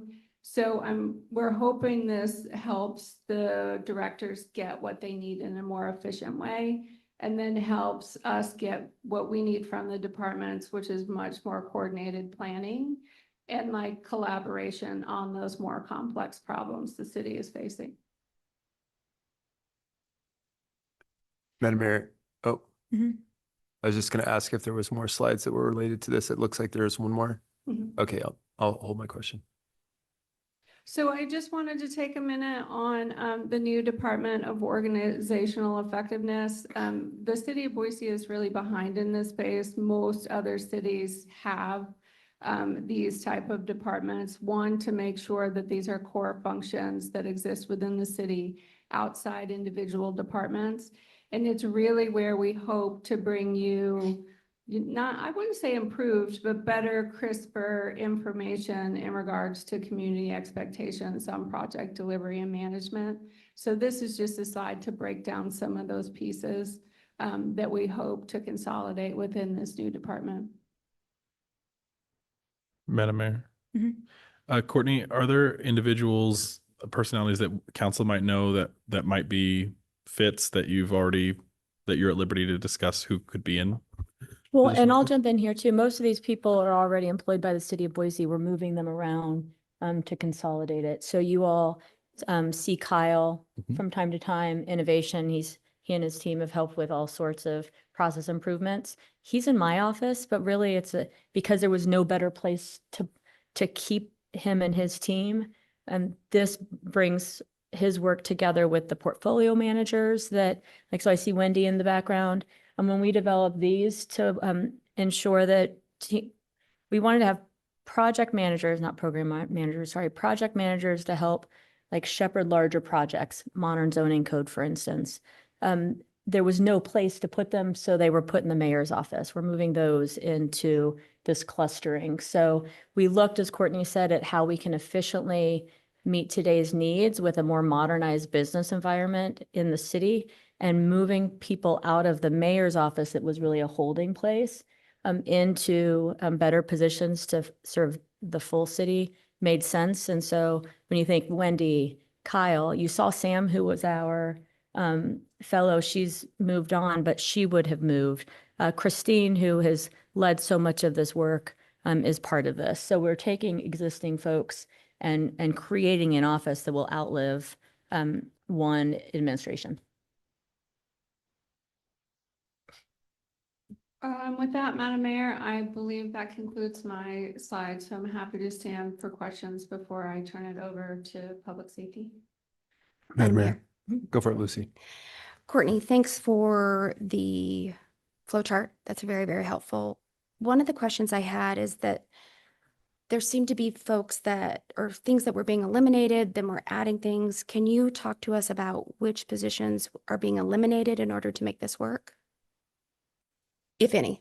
Madam Mayor, Council Member, I do not believe we're eliminating any positions. We're moving quite a bit of positions. So as the mayor mentioned, the project managers will come out of the mayor's office. I think some positions are coming into the mayor's office.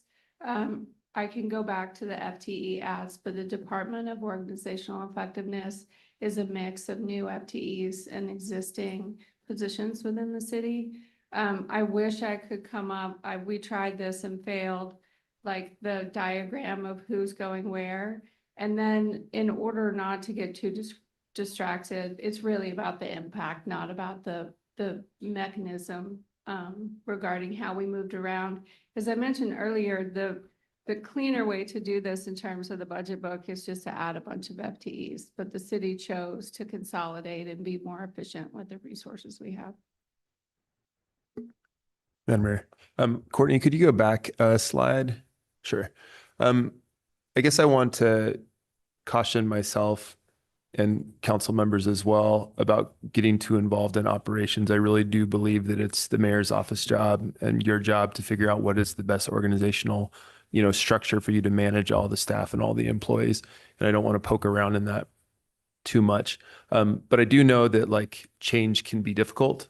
And I know that council wants to make sure that, as change happens, it's seamless in its impact for the community that we serve and the way that we interact with staff as well. And so I'm hopeful and confident that there is a major investment in change management with the staff as some of these changes are invested. And also, I think that council needs some assistance in better understanding what it's going to look like and how we're going to interact with them as well, because this may change the way that we interact with staff and when we're going to a senior manager or trying to figure out a variety of different departments. So I think that some of the questions that I have are more related to how are we going to make sure that this is seamless so that we can kind of keep, moving forward, and what's sort of our plan to do that, because it's going to take some time. How is council going to be interacting with this differently, and what expectations or what changes might we see there? And there was a third one that I'm forgetting as I'm talking. And then the third one is confidence. Could you go back one more slide?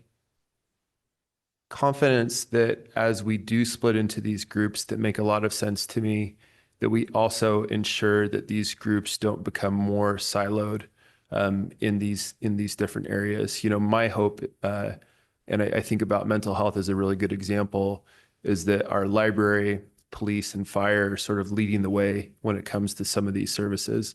And the more that they can be interacting and sharing some of the things that they're learning with our leaders and our other departments, the better that it's going to be for everyone.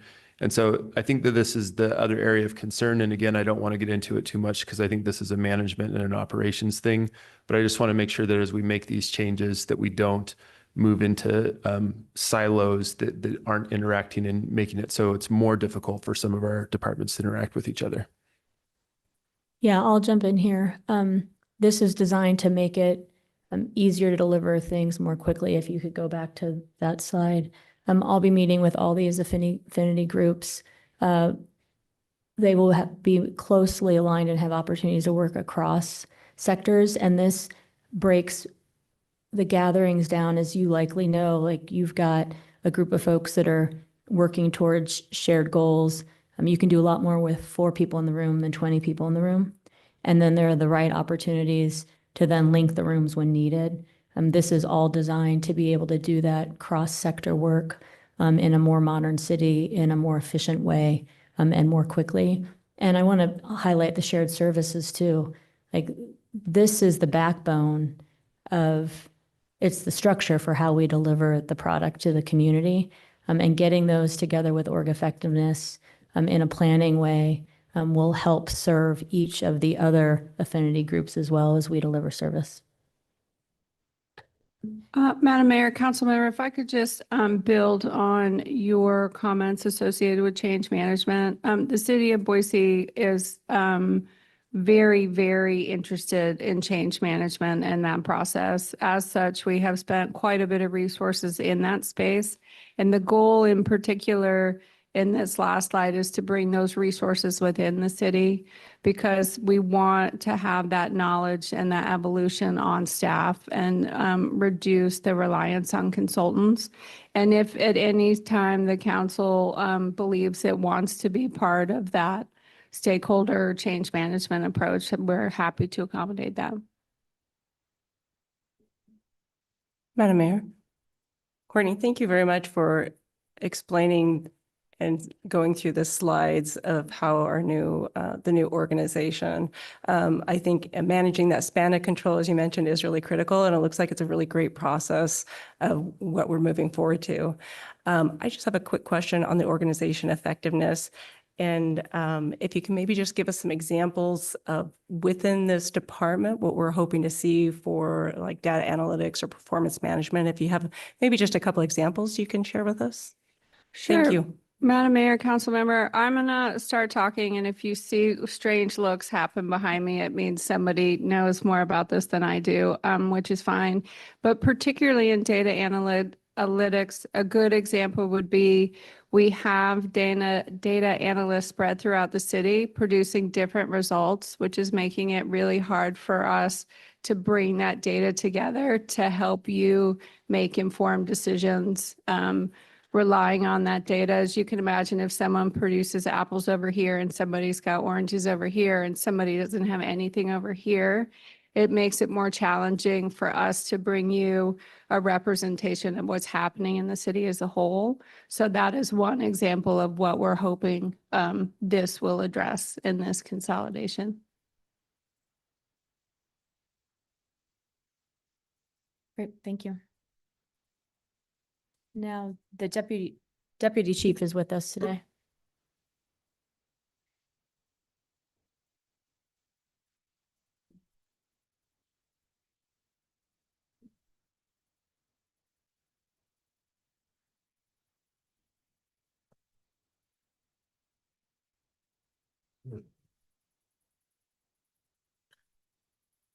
Good morning, Mayor and members of council. I'm Tammany Brooks. I'm the Deputy Chief of the Boise Police Department, and I'm back in front of you today to talk about our response evolution to proactively meet the changing needs of our growing community and with the continued intention of providing our residents with the highest quality of service.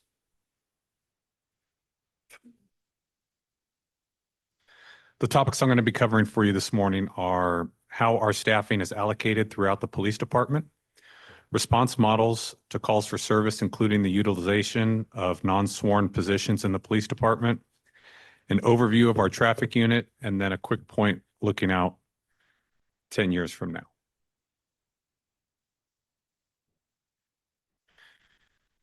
This graphic is a view of how we allocate our department resources across the divisions of patrol, criminal investigations, community outreach, training, administrative support, and professional standards. A general guideline identified by the International City County Management Association is that patrol should make up approximately 60% of sworn officer staffing.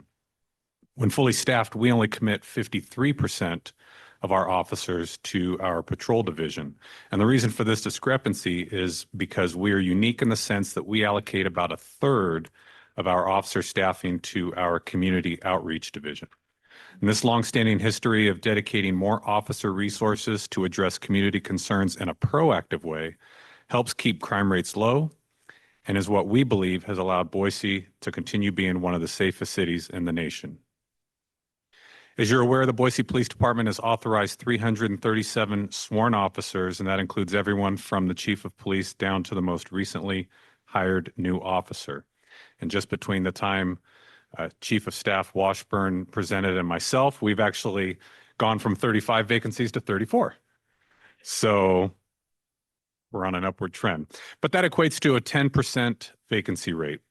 2 of these vacancies are in our training division.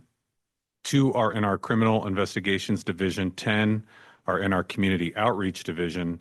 And the remaining 20 vacancies are in our patrol division.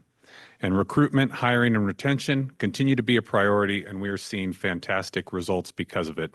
And our next police academy starts in less than 3 weeks. And with 25 recruits going into that academy, it's the largest class we've ever hired, demonstrating the efforts of this strong recruitment plan are working. Lastly, it's important to note and give credit to the team of almost 100 professional staff employees whose work supports our officers' efforts to keep our community safe. Now I'd like to go over how we respond to public initiated calls for service. And generally speaking, when a call comes into dispatch, it falls into one of 2 categories. If the call concerns an emergency situation or something active or in progress, 2 officers will respond. And depending upon the situation, additional officers and/or specialty units may need to respond to that call as well. If the call, however, is not active or not an emergency, generally 1 officer and/or a community service officer will respond to that call. And in addition to this flow chart, there are also a number of non-emergency reports that people can make online, over the phone, or by walking into our police department. And almost all of these reports are handled by non-sworn employees. Speaking of non-sworn employees, let me take you through how we engage non-sworn resources to meet community public safety needs with just a couple of specific examples. First, we're going to look at community service officers, and then we'll talk about our behavioral health response team.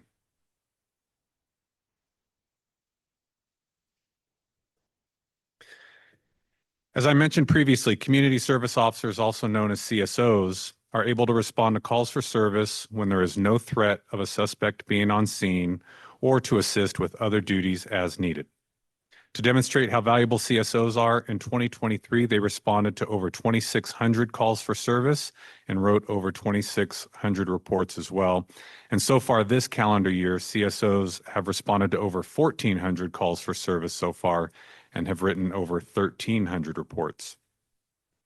The Boise Police Department has authorized 14 CSOs.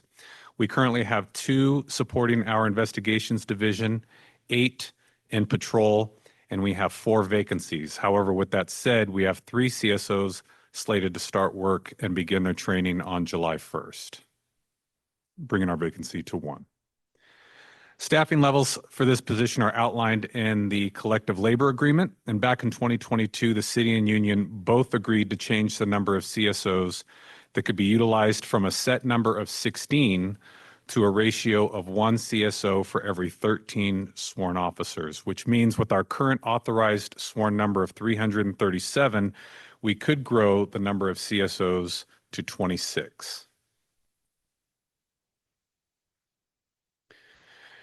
Our behavioral health response team is what's referred to as a co-responder model, and this model is designed to leverage the skills of both mental health professionals and police officers to enhance interactions with those in crisis, reduce the need for hospitalization or emergency medical services, and increase the diversion of people with behavioral health concerns away from the criminal justice system. The mission of the Behavioral Health Response Unit is to solve problems by utilizing innovative and evidence-based approaches to effectively address behavioral health issues within our community, collaborate with community partners, mental health professionals, and other stakeholders to provide comprehensive and coordinated care, Provide customer service and continuity of care by ensuring that individuals in crisis receive compassionate, timely, and consistent support, fostering trust and positive outcomes, and then prioritize alternatives to incarceration by connecting individuals with appropriate behavioral health services, thereby reducing recidivism and promoting recovery. Currently, the Boise Police Department is authorized for 3 clinicians and 2 officers, and we intend on filling the 3rd clinician spot when we can allocate another officer position to this unit, which was one of the specialty unit vacancies that I mentioned earlier.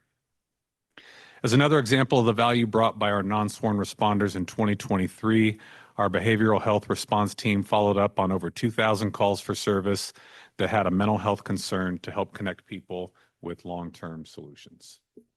Madam Mayor. Chief, I just wanted to follow up on something that you said to make sure that I understood. So it sounds like right now we have 2 teams, but we have a vacancy in one of the officers. Officer Slater just retired. And so our plan within next year and within this budget is to refill that position so that we're back to 2 full teams, and then to try to hire an additional clinician to be paired with them. Am I getting that right? Madam Mayor and Council Member, yes, that is correct. So that would be 3 teams. The 2 officers would potentially be switching back and forth with one of those clinicians. Madam Mayor and Council Member, no, we would actually, once we bring on the 3rd clinician, we would assign a 3rd officer to that. So we would have 3 full teams. Great. And is the 3rd officer and the 3rd clinician planned in the 2025 budget? Madam Mayor and Council Member, I believe it's already part of our budget. We just need to fill it. Just need to fill it. Okay, thank you. This is one of those 34 positions that's opened. We've authorized it. And they have the plan to fill those positions this year, including, as he said, a 3rd behavioral health response member from the special teams allotment that has already been approved.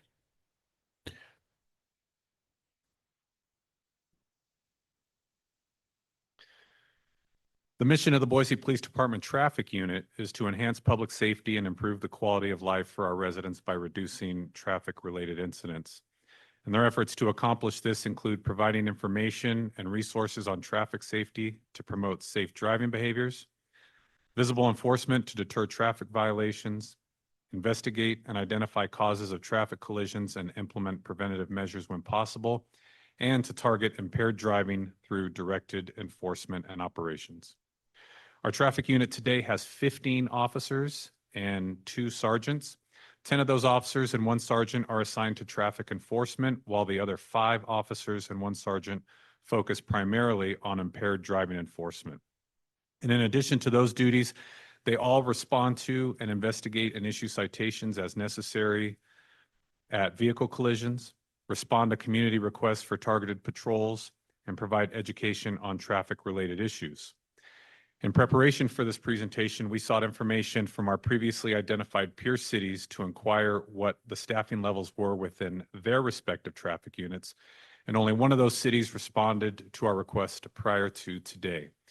They currently have 13 traffic enforcement officers, 6 additional officers with primary responsibilities of investigating traffic collisions, 4 impaired driving enforcement officers, and 2 detectives. So in total, this agency has 10 more officers assigned to their traffic unit than we do. Additional Madam data Mayor? analysis would need to be conducted. What city was that responded? It was Reno, Nevada. Well, thank you to Reno for responding.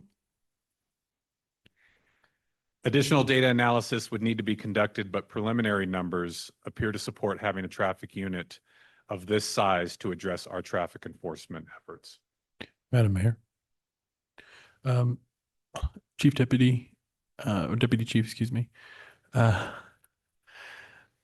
Could you help me understand why traffic enforcement would not be a function of patrol units? Madam Mayor and Council President, it actually is. It's an ancillary duty.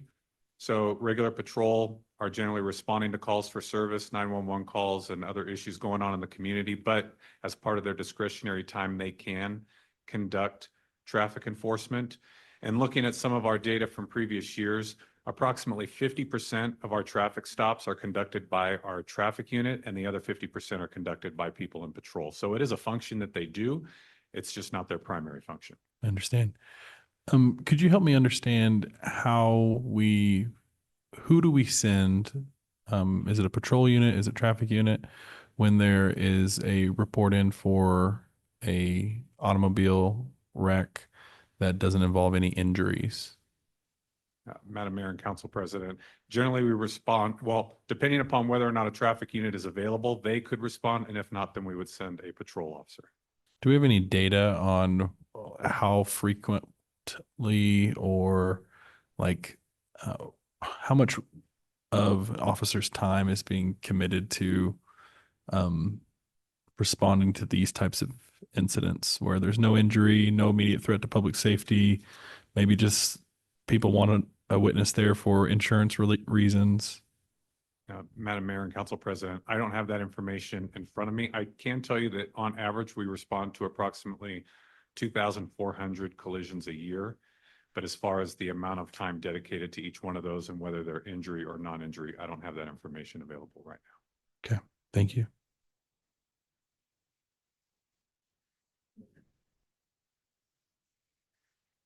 As we consider our current and future staffing needs, our first priority is to reach our current authorized strength of 337 officers. And I am extremely optimistic and excited to share that we anticipate reaching this goal and being fully staffed January of next year. This would put us at 1.3 officers per 1,000 residents. And while not the most accurate way to quantify our specific staffing needs, per capita staffing metrics provide a basic insight into our ability to allocate resources relative to our population size. Now, as I've mentioned, our peer cities, in this presentation and a presentation last week, the city of Boise, in cooperation with BSU, previously identified 6 peer benchmark cities, and those cities are Reno, Nevada, Lincoln, Nebraska, Spokane, Washington, Des Moines, Iowa, Little Rock, Arkansas, and Greensboro, North Carolina. The per capita average of these cities is 1.81 officers per 1,000 residents. However, as I mentioned to you during a previous presentation last week, a more realistic goal for us that we are trying to strive and achieve is 1.5 officers per 1,000 residents.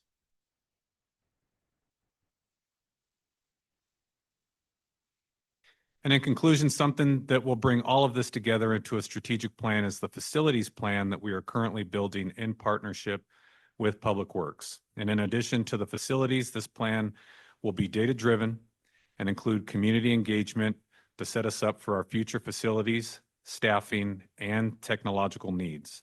And through this planning, looking out into the next 10 years, our priorities include allocating more officers to specialty assignments, which are proactive public safety response solutions, identifying technology to aid response and improve officer efficiency, and then ongoing and continual facilities, staffing, and technology strategic planning. And I stand for any questions. Madam Mayor, Deputy Chief, thank you so much. This was very, very helpful. I appreciate how you laid this out. On the facilities plan, I want to put a marker on the ground here is that I think it's important that police stations be open. I don't think people should go to police stations and find them locked. And so as we look at this facilities plan, I hope that's part of that so that people know that they're open to the public. Thank you. And I'll just say, council member, I agree. That will be part of it. Madam Mayor, again, another question about the facilities plan. That's something that you hope to get started soon, or it's something that's started already? Madam Mayor and council member, that's something that is ongoing right now. We are working with Public Works actively right now on a gap analysis to bring forward. And then do you have a date or a goal of when you're planning, hoping to have it done? Madam Mayor, council member, not yet. Okay, wonderful. I think that when it is, then that would be something that council would love to see. And I think that really kind of goes for all the departments as these different facilities plans and capital plans are being developed. It's nice, I think, for us to know sort of what's on the horizon as well. And so would love to see that when you're complete. And then just, one more, I think, reiteration. It sounds like we already have all the staffing that we need for those behavioral health response teams. Maybe other than Officer Ed Moreno, I think I get more positive feedback about our behavioral health response teams than almost any other crew. And it's something that I know that the community wants. I think that we've got a work session presentation coming up with them pretty soon, and getting those vacancies filled there, and then that new clinician is a high priority. So thank you for your good work there and the team's good work. Madam Mayor, my apologies if I missed this, but so once the force is fully staffed and you fill those 37 positions, will that bring us closer to that will that leave us at 1.3 or 1.5 or 1.8? Where will we fall in that staffing model? Madam Mayor and Council Pro Tem, that would put us at the 1.34. So that 1.34 number is looking Is at fully what our staffed. authorized staffing is. And when we're fully staffed, that's the number that we would be at. Perfect. Thank you. Madam Mayor. Deputy Chief, thank you very much for the presentation. And I'm kind of interested on that number where we measure per 1,000 residents. Is that city residents only? The Madam- 1.34 per the 1,000? Madam Mayor and Council Member, yes, that's per city resident. You know, I think about Boise and I think about how many people come into our city all the time. They work here, they're coming from Meridian, CUNA, they recreate here on the weekends and evenings. Are there other cities that have different type of models that they use than the population of the city? Madam Mayor and Council Member, yes, there are different models. This one is just purely for discussionary purposes because it is general in nature, but there are additional models that you look at.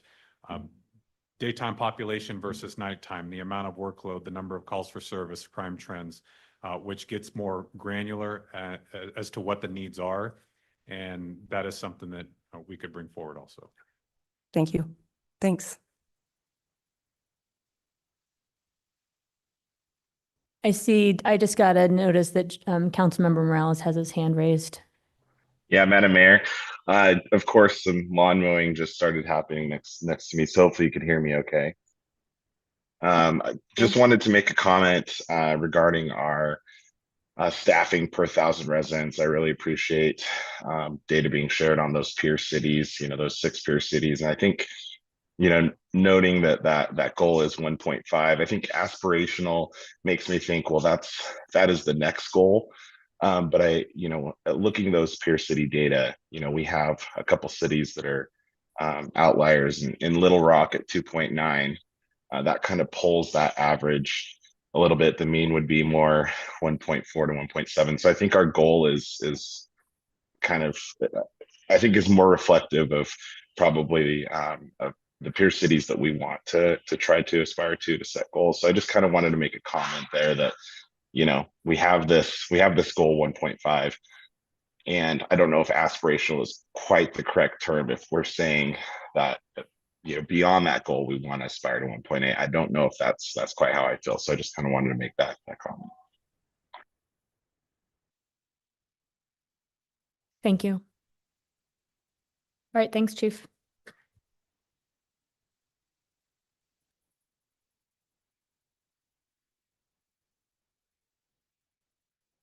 Madam Mayor, Council, good morning. Happy to be here and happy to follow DC Brooks on a fire update. You will see a very similar talking points in that we're going to cover current staffing models, our response models today, EMS evolution, which is our version of traffic enforcement, the conversation you all just had with the police department, and then really a look forward in our 10-year plan to look out. So again, just like the police department presented, our organizational structure and where our employees live. You'll see the vast majority of our employees do live in the emergency services section under the operations division. That's our fire stations. That's the 24/7, 365 operation.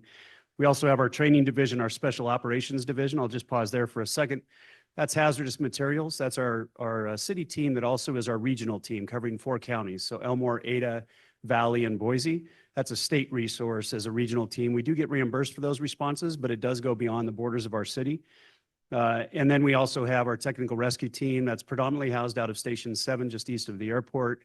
So when we think hangar collapse, that's the units that were responding to that hangar collapse, personnel specializing in those operations. We also have a foothills response out of Station 1 on reserve. And then we have our Swiftwater, Stillwater, otherwise known as our dive team, housed out of Station 1 and Station 3. That's special operations. and our EMS division. If you move over to support services, Assistant Chief Gervais leads that section, our logistics division, prevention, wildfire, and public education. And then our business services, we have our administration, technology, and then planning. And then we have our fourth section, which really is a citywide section, and that's emergency preparedness. That's Rachel Horford and Mallory Wilson that really assist the entire city in being prepared for the emergencies we might face. A lot of special events work there. I know vacancies has been a question. Technically on paper, we have 13 vacancies right now, but the good news is all 13 of those graduated from the academy recently. They're out on probation, so technically we're filled as soon as they're off probation. On the line, we do have one uniform leadership vacancy currently that will be filled in July. So come the end of July and the end of that probationary period, we will be fully staffed in the fire department. As we look at the operational response model, very similar to the police department, then we're very dissimilar in some ways. All of our service calls come through the 911 center. This is staffed and managed by the Ada County Sheriff, as you know. Everything comes to that 911 call center, and just like the police department, those dispatchers are determining, is this an emergent call or non-emergent call? The difference between the two of us is that whether it's emergent or non-emergent, right now in the fire department, we still send the exact same resource, whether it's emergent or non-emergent. That's a fire engine, a ladder truck, et cetera. We don't have other units that can respond for the non-emergent calls for service. And certainly as we talk about our 10-year plan, that is one of the challenges facing the fire department with the increasing call volume. How do we better respond tomorrow to the non-emergent requests for service than we are today? We'll talk about that in a little bit. We have a process time, and I just want to mention this briefly. We have a process time at the dispatch center that we shoot for, and that's 90 seconds. Right now, we're at about 2 minutes, which is not acceptable to us. However, we're working with the county. We're implementing a new station alerting system. You've probably heard me talk about this before. That is going to be implemented as a base unit in September, and then we will augment that with the station lights, et cetera. We anticipate that to significantly reduce that time over a minute. So we'll get back down to the standard that we expect. And then you see the further in the diagram of how we respond. That en route time, that turnout time, we control that. That's from the time the bells go off to the time we roll. The travel time, we shoot for 5 minutes to any emergency. That's just our standard, and that's what we look at as we look at our planning efforts. That is dependent upon traffic, weather conditions, road closures, et cetera. So we always can't hit that mark, but that is our goal, and that's how we build our future. As we look at how we respond right now today, a minimum of 3 people, 3 firefighters on the engine, and then 4 firefighters on the truck. We'll talk about that here in a little bit. It does take 15 firefighters on scene of any fire we have, residential fire. All of those 15 are working. I can promise you that, and we have diagrams, certainly we can expand upon that. We have EMS qualified resources on all of those apparatus, whether they're EMTs or advanced life support paramedics. I talked about special operations already, and then as we look at how we respond in 5 minutes, we really look at station placement about 1.5 miles apart. I'll speak to that briefly. Looking ahead, how do we look at fire station growth and build out? How do we look at expanded services where we need expanded services? We take into account all of the factors listed on that list. It's not just call volume. It's not just call types, it's demographic, building types. What's the risk in a certain area that we need to respond to? It's the infrastructure available, and then it's based on feedback from all of you and the community and what their needs are. So as we look at the need for a new station or a new resource, predominantly, it will be call volume driving that. Are we too busy out of any geographical region to cover those calls in the response time needed? And that's called a busyness factor. We often say station reliability. How often can that station respond to that geography? If our call volume in that area is too much, we start tracking that. And then we present a plan to say we need to augment the resource in this area. But we also look at what is the risk in any given area. The downtown area has far different risk than West Boise, for example. A lot of residential versus a lot of commercial and high rise. Those are 2 different risks that we take a look at and how do we respond to those areas. So a lot of planning efforts goes into how are we looking forward. As we look at our non-sworn response, very proud of our professional staff that we have. These are true business partners within the organization that work with our divisions to ensure that all of our plans are moving forward, that we're on track and on time and on budget. Really proud of them. We have a non-sworn in our prevention staff. Our public education manager, Maura Hay, since we hired her away from Orange County, is doing incredible work in AED placement in parks. She just got done doing a comprehensive risk analysis for the work we do across the entire city. And then we have non-sworn our logistics warehouse as well. Moving forward, we'll look at adding into community risk reduction. We believe that preventing the emergency before it happens is a proactive thing to do and the right thing to do for our community, and then operational support as well. I want to touch briefly on EMS. EMS are medical responses. And again, they're emergency responses and non-emergency responses. And how are we looking at this challenge? At any given year, it's anywhere from 68 to 74% of our call volume is EMS. We know a lot of those are non-emergent responses, and we believe moving forward, sending a fire engine and a ladder truck to every non-emergent medical response is not the right thing to do. It's tying up critical resources when those critical resources are needed for other things like fires, rescues, the river, et cetera. So I think it's important to understand what have we done so far to affect improvement in this area. About 11 years ago, we formed Access. You probably heard me talk about Access before. That's the Ada County City Emergency Services System, big long acronym. I think I am the only founding member left of that group, and that speaks more to my age than my expertise probably. But through that formation of Access, we have found the efficiencies needed to adequately respond to the community. For example, as we work hand in hand with Ada County paramedics, our transport ambulance service, we make sure our station placements are in the right place to provide the best coverage we can. In some locations, they're housed with us because it made the most sense there. We've unified our protocols. We have unified actually staff positions. And here's a great example. The state requires us to do quality assurance on every medical call we go on and every medical report we write. Instead of us hiring a full-time FTE, we have collectively put into that position. So now one full-time FTE covers the entire system. We pay about a third of the cost of what we would have to pay if we were to hire that person ourselves. We have found efficiencies through Access. But now it's time to look at what do we need to do beyond Access to find better efficiencies. And a lot of that is in the non-emergent response. So I'll talk briefly about that right now. Within our dispatch center, when they take a 911 call, whether it's emergent or non, they push the station button. We have looked at other systems that have somebody in the dispatch center. It could be a nurse, it could be one of our EMTs, one of our paramedics, that is helping to triage that call to say, we don't need to send an engine, an ambulance, or even a quick response unit. You need a different type of service. And right now that's not occurring. We need that to occur to help augment this challenge. We're going to be working with the sheriff on how can we look at that and potentially make that happen. We are always taking a look at data. We use data informed. I kind of rail against data driven because that takes out humans, but we definitely inform our decisions with data. We are always perfecting our data. Very proud of the work that our team has done when it comes to data analysis and how we're responding and how we're moving forward. If we look at augmentation strategies, you've heard me talk about squads before. These are two-person quick response units that can handle a lot of the calls that will then keep our critical assets in service and available for the critical calls that we need. We've talked to Ada County paramedics. They have a community paramedic program.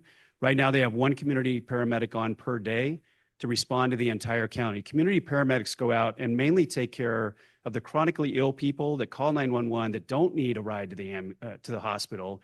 They need a connection to social services. They need a different connection than an ER trip in an ambulance.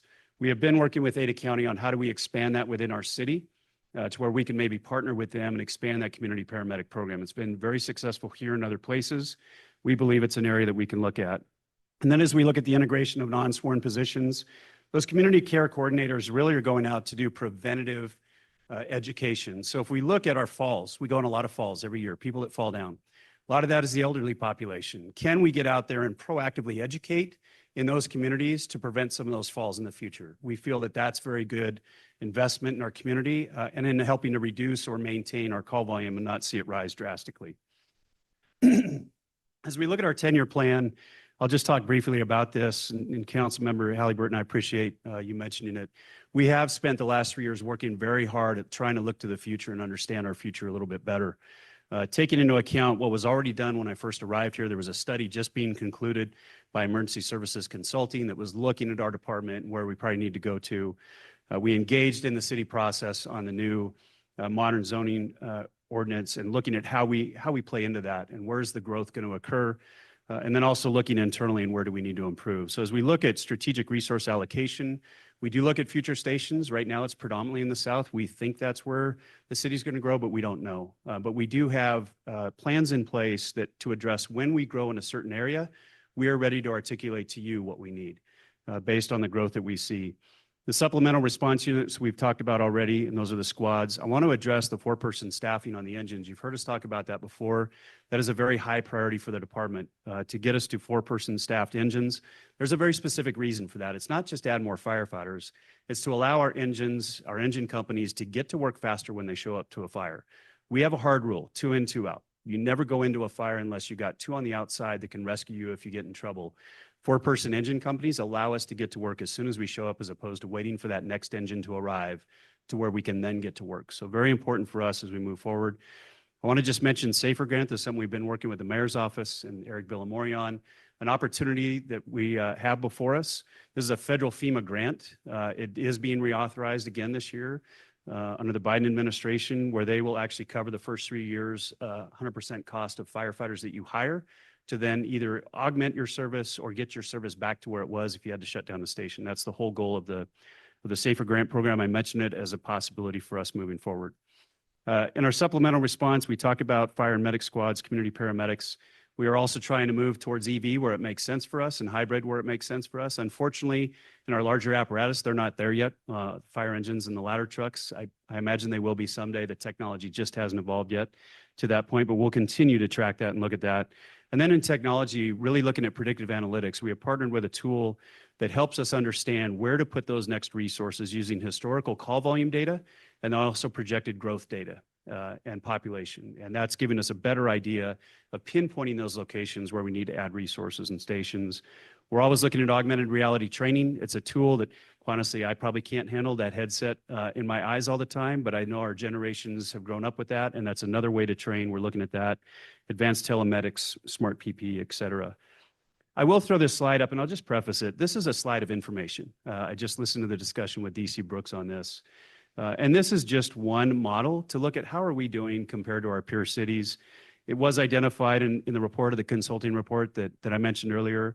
We could look to different models in the fire service, the accreditation model, the OSHA model. I know we're not an OSHA state, we're one of two in the West, but OSHA does have a model that says how many firefighters should you have to serve a community of X. And then we also have the NFPA, which is the National Fire Protection Association, a consensus standards body. Really, it gets to the same answer no matter which tool you use to look at. Right now, we're at about 1 firefighter per 1,000. You can see the national goal. And then our peer cities, and I appreciate the discussion about peer cities that you all just had, but peer cities are at about 1.3. If you look at our 10-year staffing plan, if all things were to come to fruition, it puts us at about 1.4 firefighters per 1,000. And certainly down the road, happy to dive deeper into this data and which model makes sense. But I think it is good information to have just to understand where we're at today at the Boise Fire Department. With that, happy to answer any questions. Madam Mayor. Sure. Chief Niemeyer, could you help me understand Fire Station 13? I see in the budget book, it says this request would fund 4-person staffing at Station 13 for a total of 12 positions. If your rule is having 2 in, 2 out, how do you deal with things like vacation, time off under a 4-person staffing model? Really good question, Council President Nash, and this is something certainly has been a lot of discussion in the department. When you talk about 4-person minimum staffing, and there's a difference right now in our CLA, it's 3-person minimum. If you talk about 4-person minimum, then that request of 12 would have turned into a request for 15 because you have to have enough on each shift to backfill that vacancy. We do have a plan to cover that vacancy if it's over a certain number of hours within any 4-person staffed station. Ultimately, the goal, it'll probably be after I'm gone, but the goal would be 4-person minimum at some point down the road. But to get us started, it's still going to be 3-person minimum per the CLA. We'll have the 4th person hired to the station. Right now, a lot of those times we float that person around to fill vacancies. We're not going to be doing that in the future. They're going to stay dedicated to that station. And over a certain number of hours, if that vacancy occurs, we'll backfill that with a 4th person. Thank you. Madam Mayor. Yeah. Chief, I know that you have another work session coming up in front of council at some point. Your team has always done a really great job at implementing and planning for wellness. And I'm wondering if there's any additional wellness, mental health plans that we see in this budget that are new going into this next year. Councilmember Halliburton, thank you for the question because it is important to us. There is a lifetime wellness ask in the budget to help augment our recruitment strategy. We believe that's part of wellness. But if you're talking specifically about mental health, we don't have any specific ask in the budget. Our peer support team is doing a great job. What we do have in front of us in FY25 are some opportunities to partners with those in the mental health space. We just met with a doctor 2 weeks ago who wants to do a sleep study combining a nap and education of firefighters. And that's a no cost to us if we choose to go that route. So we have a lot of partnerships in front of us in FY25. It's going to be a matter of staff time and what do we have capability to do. but a lot of really good opportunities to continue to focus on that moving forward. Great, thank you. And then just one follow-up question. One of the nice things I think that we sometimes see with police and fires, there's some grant opportunities along the way that sometimes open up some new doors. You mentioned the SAFER grant. Are there any other grants that you're looking at that we might anticipate, going into this year? Yeah, love the question. Yes, the answer is yes. And thanks to the mayor for giving the green light to pursue that and to look out for grants that might be available. Our fire department has benefited from being a beta test site for a new national grant system that's going to be coming out. Kelsey Carnoso has been diving into that and has already found several grants that we can apply for to augment some of our needs, especially in that physical, mental health, lifetime wellness space that we will pursue. And those are grants at no cost to us as a city other than some time to request them. Great. I appreciate your exploration for those. It seems like it's done a really great job in the past at opening some new doors, and the SAFER grant seems like it has the ability to do that as well. So I appreciate your team looking for those additional opportunities, and then for the rest of the staff that's working with them on those opportunities. Thank you. Yeah. All right, thank you. Next up, we've got Steve Burgos with PDS.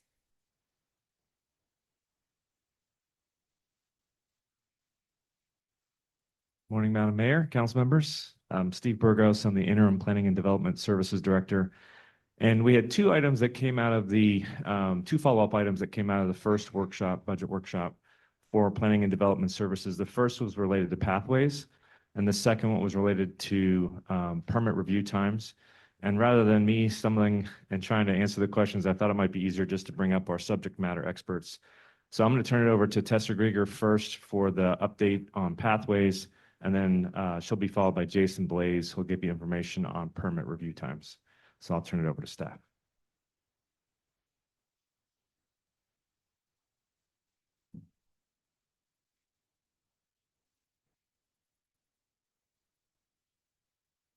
All right. Well, good morning, Madam Mayor and City Council members. Again, my name is Tessa Grieger, and I manage the Mobility and Public Spaces program, which includes the Pathways program, which is managed by Dane Hoskins, who's here to help with any specific questions that come up. So with regard to some of the questions that came up in previous discussions around the budget, wanted to provide a quick update on current pathway projects that are underway and where those are in the process and next steps. And then we'll also provide just a high-level overview of a 10-year implementation approach for the Pathways Master Plan. And with that, what we would anticipate needing as it relates to funding and resources in order to move that forward over the next several years. So with regard to projects underway, and I know the council has received a presentation from Dane about this recently. So this will be just a quick recap of some of these projects that we're working on today. So Garden and Cascia, this is a project that's been a priority for the city for many years. The purpose of this project is to provide a connection from the Cascia Park to Albion Street and then on to the Garden Street Bikeway, which is currently under construction by ACHD. Ultimately, this would create a non-motorized connection for thousands of residents on the Central Bench, providing access to the Greenbelt and then on to downtown Boise. This project is currently in design. We anticipate wrapping up design in fiscal year 25, and it's currently programmed for construction in FY 27. There is a chance that we could move that up sooner, just depending on how the next steps go. This is a federally funded project. The local match for this project has been provided through the Open Space and Clean Water Levy funds. The cost estimate for this project is currently programmed at about $2.3 million.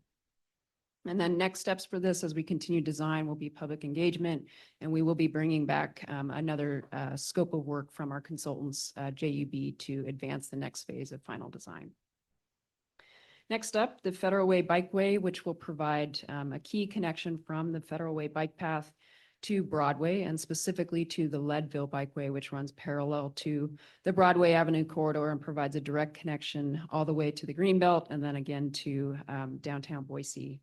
We're really excited about this. This fills a connectivity gap from Federal Way into Southeast Boise. So we're excited to be exploring a variety of different alternatives that will help connect non-motorized users from the bench into Southeast Boise. This is following a similar timeline to Garden and Cascia. We are currently in the design phase and anticipate wrapping that up in fiscal year 25, also programmed for construction funding in FY 27. This is also a federally funded project, and the local matching funds have been provided through the Open Space and Clean Water Levy. The estimate for cost for this is 1.9 million. And then next steps, similar to Garden and Cassia, will be public outreach. We anticipate hosting public meetings and stakeholder engagement later this summer. Oh, apologies. So the next one up is Tuttle Lateral. So this will provide a connection. This was a priority in the Pathways Master Plan. It will provide a connection from Cole Road all the way to Milwaukee Street. So this is located behind Capitol High School along Milwaukee Park. And it will connect folks from Milwaukee Street to Parks project at the Spalding Ranch, which will also provide a pathway through that site into Cole Road. So we're pretty excited about seeing this one move forward. We've just initiated the design work for this project with our consultants Alta, and then we'll be aiming to bring this to construction next year or the following year, depending on construction funds and how that goes. This project for design was funded through our fiscal year 24 budget. We received $350,000 to support the Pathways program, and that's helped fund the design for this as well as the next project that I'll talk about. And speaking of the next project, Spoils Bank. So another one that we're excited about all of these projects. So maybe I'll stop saying that. So the next one here is Spoils Bank. This is a corridor that's about 3.4 miles identified in the Pathways Master Plan that would provide a connection throughout Northwest Boise. We've divided this project into essentially 4 different segments. This first segment is one that, like I said, has received funding through the city's FY24 budget. We've started design and we'll be going out to the public with an open house in July, as well as a meeting with the HOA. This project is, like I said, it's one of 4 segments, and I'll talk about a couple other projects along that corridor that we're working to move forward here in the coming years. But this is one that right now we're focused on the public outreach. This is located on an HOA land. So we will need the support from the neighborhood, and excited to see how these conversations go with the neighborhood in the coming weeks. And then projects in the pipeline. So continuing with the Spoils Bank corridor. So we have 2 other segments of that entire 3.4 mile corridor that have received preliminary approval for federal funding. So this was a process that we went through last year through the Compass federal funding opportunity, and has received preliminary approval for about $3.7 million in federal funding that would require a local match from the city. But that would allow us to commence design on those 2 segments in fiscal year 25, with anticipated construction in fiscal year 28 for those 2 projects. And then last but definitely not least, the Farmers Lateral project. This was a high priority identified in the Pathways Master Plan. It provides key connections to schools, to community members that don't have as much access as some areas elsewhere in Boise. And so we're really excited to be looking at different ways that we can bring this particular project to fruition in the coming years. That's one that we are targeting as a potential federal funding grant application in the next year. So looking ahead, our team, specifically Dane, has worked on developing a 10-year project implementation plan that we feel could reasonably implemented, assuming we have the right resources and support from key stakeholders as we move forward. We anticipate the projects within this plan would shift around as new opportunities come up and as we learn more about the specifics of the project. But this was really to give us and council an idea of what this might look like over the next 10 years as it relates to a project implementation approach and what that would potentially cost. So this is looking at the completion of about 17 miles of pathways identified in the Pathways Master Plan that would end up being about 2 projects in design or construction each year. This would be an estimated cost of about $1.84 million per pathways mile, with a total cost of around 30 million for the next 10 years. So with this, as we were looking at how that would stack up with projects going through the pipeline from planning to design to ultimate construction, we start to see in some of the later years, fiscal year 26, fiscal year 28, that our team is not sufficient enough to meet the capacity of managing the number of projects that we would have under our belt. So with this, we would be proposing to add additional FTE to the Pathways program and the Mobility and Public Spaces team come FY 26 and then later as well. In addition, we wanted to look at what a more aggressive scenario would entail as it relates to implementing more miles of the pathway. So this is what you see here on the slide, a plan that could bring about 30 miles of pathways to completion in the next 10 years. Of course, that would require more funding and more staffing as well. So with that, I will stand for any questions. And also we are happy, as we continue to develop this 10-year plan, we're happy to come back to council and provide details on what those projects are and the specifics of costs and what that would look like. Madam Mayor. Yes. Tessa, I believe last year council gave $350,000 in one-time funds, appropriated that for pathways. Do you have an idea of what that money was spent on this fiscal year? Madam Mayor, council member, yes, the 350,000 has been spent to fund design for the Spoils Bank and Tuttle pathway. Okay. And we have a little bit remaining right now, which we anticipate using to supplement some of that design funding for those projects. Okay. Madam Mayor, just for a comment, I just reiterate what I said in the last budget work session. Strongly encourage PDS and parks to work together on the design at the Tuttle Lateral. As we're doing improvements to Spalding Ranch there, I think there's some opportunity to, if we're looking at, like, say, open space levy funds, to make sure that we're stretching our development impact fees there as far as we possibly can with the development of that park while a pathway is being considered there. Yeah. Madam Mayor, a couple things. First of all, thank you. This is really exciting. Shout out to Councilmember Halliburton, who was instrumental in all of this. I think we're the only two on the council and the mayor when this original vision came before council. And I think it's one of the most exciting things that we can offer our community, which is multiple ways to get around town. And I appreciate the reality check on the cost. Couple of questions on that. What is the total number of miles for the pathway plan as envisioned and approved by council? Madam Mayor, council member, the total number of miles outlined in the Pathways Master Plan is an additional 112 miles, which would bring the total in Boise to about 160 miles of dedicated paved pathways. Okay. And then follow up, Madam Mayor.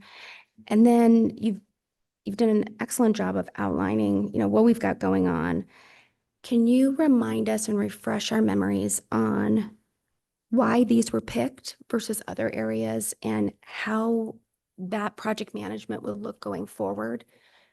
Everyone's going to want a pathway and they're close to them. So help us figure out and talk to us about the way that is deliberated. Absolutely. Madam Mayor, council member, thank you for that question.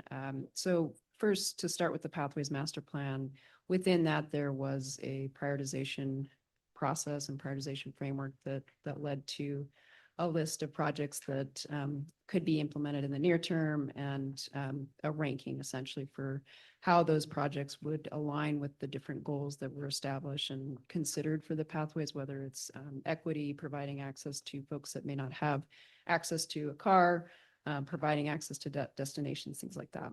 Following that, Dane and our team has been working to take a closer look at each of those projects and understand what the feasibility is associated with those different projects moving forward. So this approach looks at feasibility as well as projects that would have a high impact in different neighborhoods and seeks to balance that, recognizing that, we're really focused on trying to implement pathways quickly, but also implement pathways that are going to have an impact to the community. Madam Mayor, Tessa, thank you very much for the presentation and for walking us through the projects. I agree with you. They are all exciting. I have one quick question. When we're talking about the pathways, for example, the Cassia Garden, design is done in fiscal 25, but then implementation doesn't start until fiscal 27, but you mentioned it may be pulled in. Is that a function of funding or why it's not pulled into fiscal 26? Thank you. Madam Mayor, council member, that currently is programmed with our federal funding for fiscal year 27.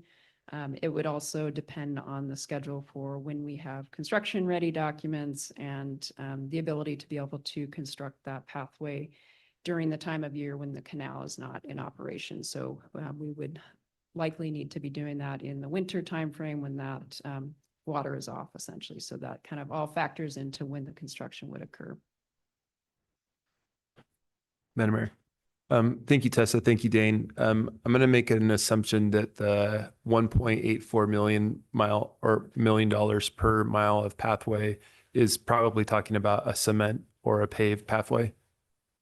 Madam Mayor, Councilmember, that is correct. So this is really looking at concrete pathways, recognizing that there may be other opportunities as we go into these different projects to look at maybe if it's not a paved path, a soft surface path, if that makes more sense for the neighborhood. Yep. I appreciate that. And I know that in my brain, it's a lot simpler than it actually is. But I look at some of the pathways and see an opportunity potentially even for some phased approaches. So if we have the ability to get a plan in place, next year, but the construction isn't going to begin until 2028, are there things that we can do to get people walking access to it, beforehand? So thinking about ways where we can explore either phased approaches or cheaper approaches that allow us to shoot for 30.4 miles, knowing that it's going to cost us a little bit more, but maybe there's some ways that we can do it a little bit cheaper until we have those funds or until grant opportunities come forward to kind of get it to its final phase. I know that you all are both already looking at that, but I want our public and our council to continue to look at it that way as well. Maybe there's some opportunities for us to do things a little bit faster and cheaper, knowing that it's going to cost a little bit more money once we get to that final phase. Thank you. Thank you.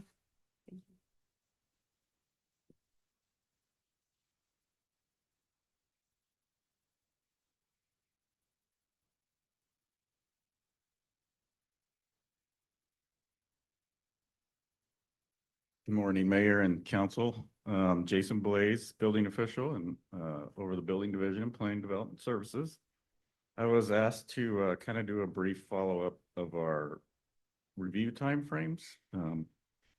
We after COVID, we had a downturn kind of in permits a little during COVID, but we had skyrocket in remodels. Everybody was remodeling their homes.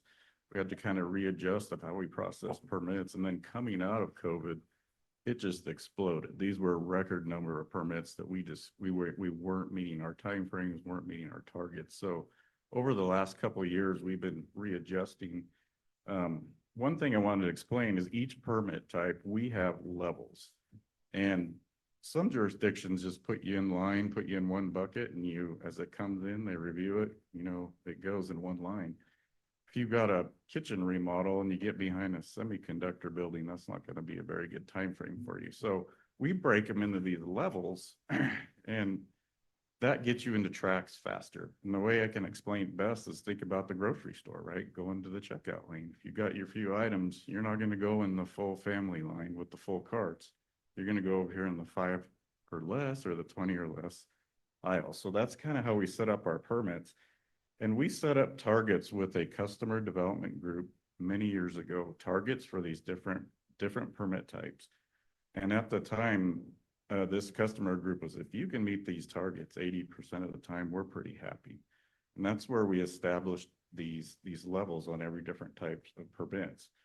But recently, we've been starting to get back to meeting our targets. It's been a combination of training, staffing, a little bit of outsourcing. And we are now currently, if you look at overall all the projects, we're meeting the review timeframes about 85% of the time. Some categories we're meeting 90%, some 100%, but it's those bigger projects that can really affect our timeframes and percentages and our workload. And we have quite a few big ones in the queue right now with, Micron, St. Luke's, the YMCA, and all those developments. So that kind of explains the targets and our permit timeframes. And recently we had a MOU with all our internal review disciplines saying, hey, can you do your part to meet this timeframe? We've created a new dashboard that drills down to the different disciplines so we can monitor it better and see where some of the bottlenecks are. And then we're always looking at new technology, new ways we can get better. We're looking at a software for reviewing solar permits that can maybe shave off about 80% of our plan reviews on solar permits. We do about 500 to 700 of those a year. So that could really help with our other reviews if we can get that software implemented. But those are the types of things we're working on, and I would stand with any questions. Madam Mayor, Mhm. just a couple of comments.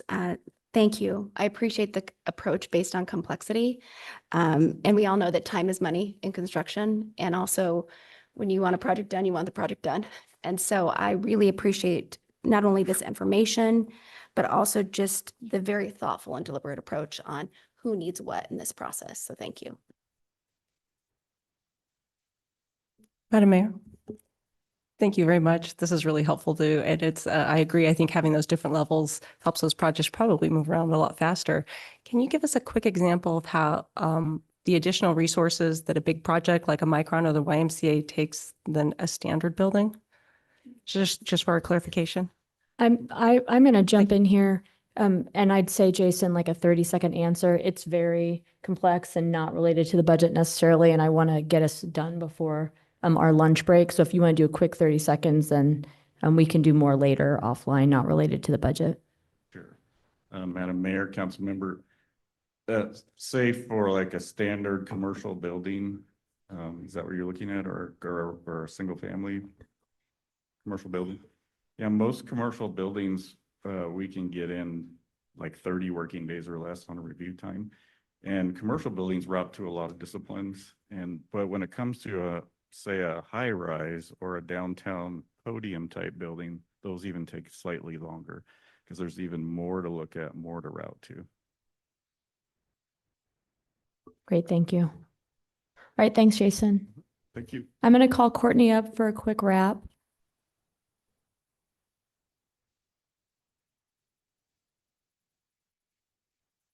Madam Mayor, council members, thank you for your time and attention today.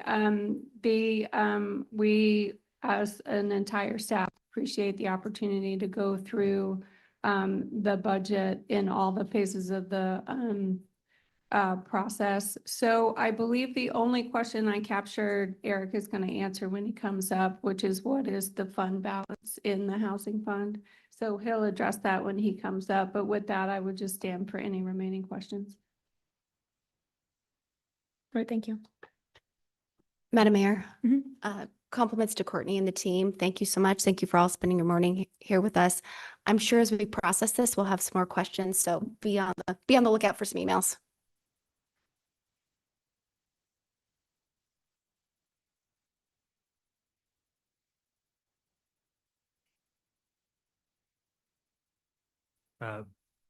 Madam Mayor, members of council, Council President, you had a question earlier in the morning regarding the fund balance in the housing fund. And I think that was pertaining to the $10 million transfer proposed into the housing fund for fiscal year 25. I'm told that presently there is $5.4 million in fund balance within the housing fund. That 5.4 million is programmed towards two projects, towards the permanent supportive housing at Fire Station number 5, as well as the Capitol Campus renovation. Therefore, the $10 million would be effectively after those two programs, all that would be remaining, and that 10 million is yet to be programmed. Thank you, Eric. Thank you, Eric. Madam Mayor, just maybe a quick, I guess, compliment. I noticed a lot of our departments talking about 10-year plans, talking about 5-year plans. I noticed an extra effort from you in both this budget and your presentation, discussing that as well. And then I've noticed that there's a couple of different facilities plans that we're looking at the same time. Those are so helpful. And I just want to thank you and staff for going the extra mile and doing those. I think, going forward, that would continue to be really, really helpful. But that extra effort in not only talking about this year, but this year, as it connects to the years going forward, I think will be something that our council will find very, very helpful, as we go through these.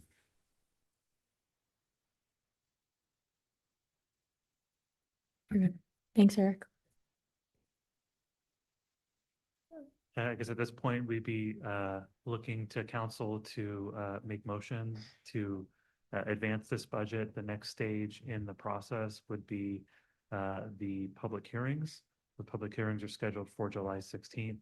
Motions would allow us to appropriately notice those meetings and the content for which we'd be seeking that public hearing. Madam Mayor, Mhm. for some motions. Sure.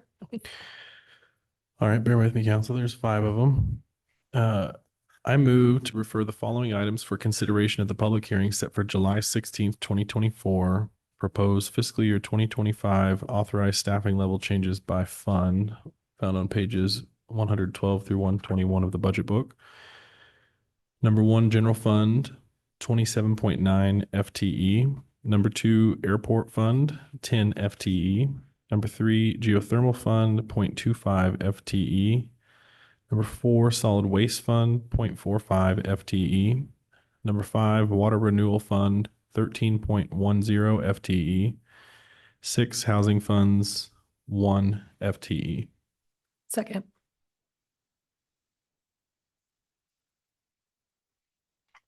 We have a motion and a second. Any discussion? Clerk? Corliss? Yes. Halliburton? Yes. Morales?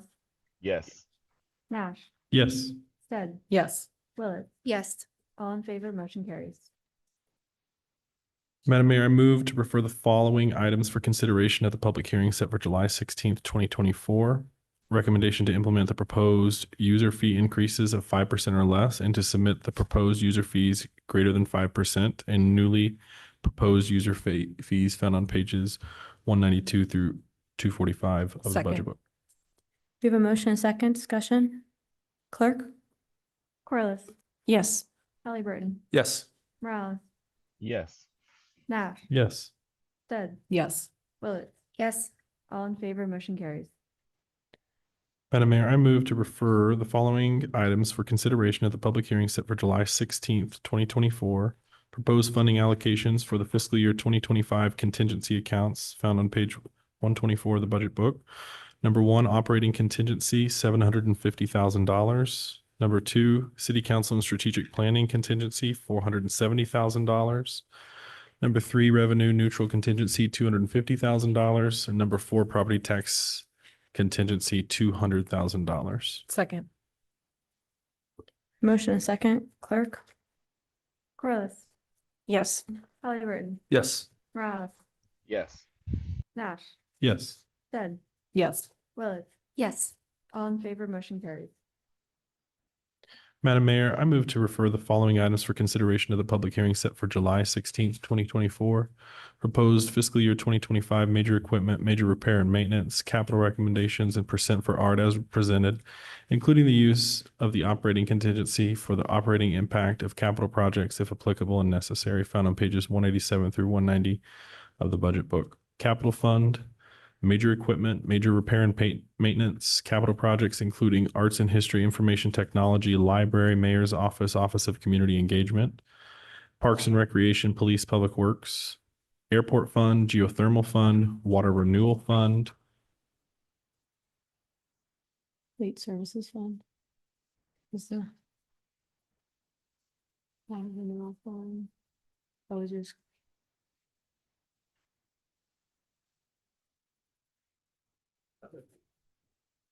fleet services fund, and the heritage fund. Second. We have a motion and a second. Clerk? Corliss? Yes. Halliburton? Yes. Morales? Yes. Nash? Yes. Stead? Yes. Willetts? Yes. All in favor, motion carries. Madam Mayor, I move to refer all other proposed budget amounts as presented for consideration at the public hearing set for July 16, 2024 with the following amendments. In the general fund, increase the budgeted revenue estimate for carry forward / fund balance by $350,000, supported by FY 2024 unused city council strategic planning contingency funds to be used for as follows in items 2, 3, and 4. In the general fund, increase the maintenance and operations budget for the Office of Community Engagement by $100,000. In the general fund, increase the transfer to the capital fund by $150,000. In the general, number 4, in the general fund, increase the transfer to intergovernmental by $100,000. In the capital fund, establish an allocation of $300,000 for the planning and development services departments for pathways planning, with the expectation that as part of the FY 2026 budget process, staff brings forward a recommendation to make this allocation ongoing. And finally, with the stated intention that any unallocated amount in the city council strategic planning process, in the city council strategic planning contingency at the end of fiscal year 2024 be brought forward as part of the fiscal year 2024 rebudget process for city council consideration. Second. We have a motion and a second. Clerk? Madam Mayor, Yeah. I don't know if there's any comments from council on that one. We have a couple different items in there with council contingency funds. Some of these are for projects that planned, but we're still working on the contours of. We liked what was done with the money for pathways last year, the $350,000. So we have budgeted for another $300,000 to go to pathways for this coming year. We understand that's not enough for the things that are budgeted, but we want to keep the ball rolling on the projects that we have in place. Additionally, we have some money for community engagement, working on a plan with community engagement for how, under our new districting system, how council members can better engage with their districts, either through mail, digital newsletters, town halls, and we're working on the plans for that with community engagement. And then additionally, another $100,000 to the intergovernmental fund to work on a program that I'll let Councilmember Halliburton talk more about.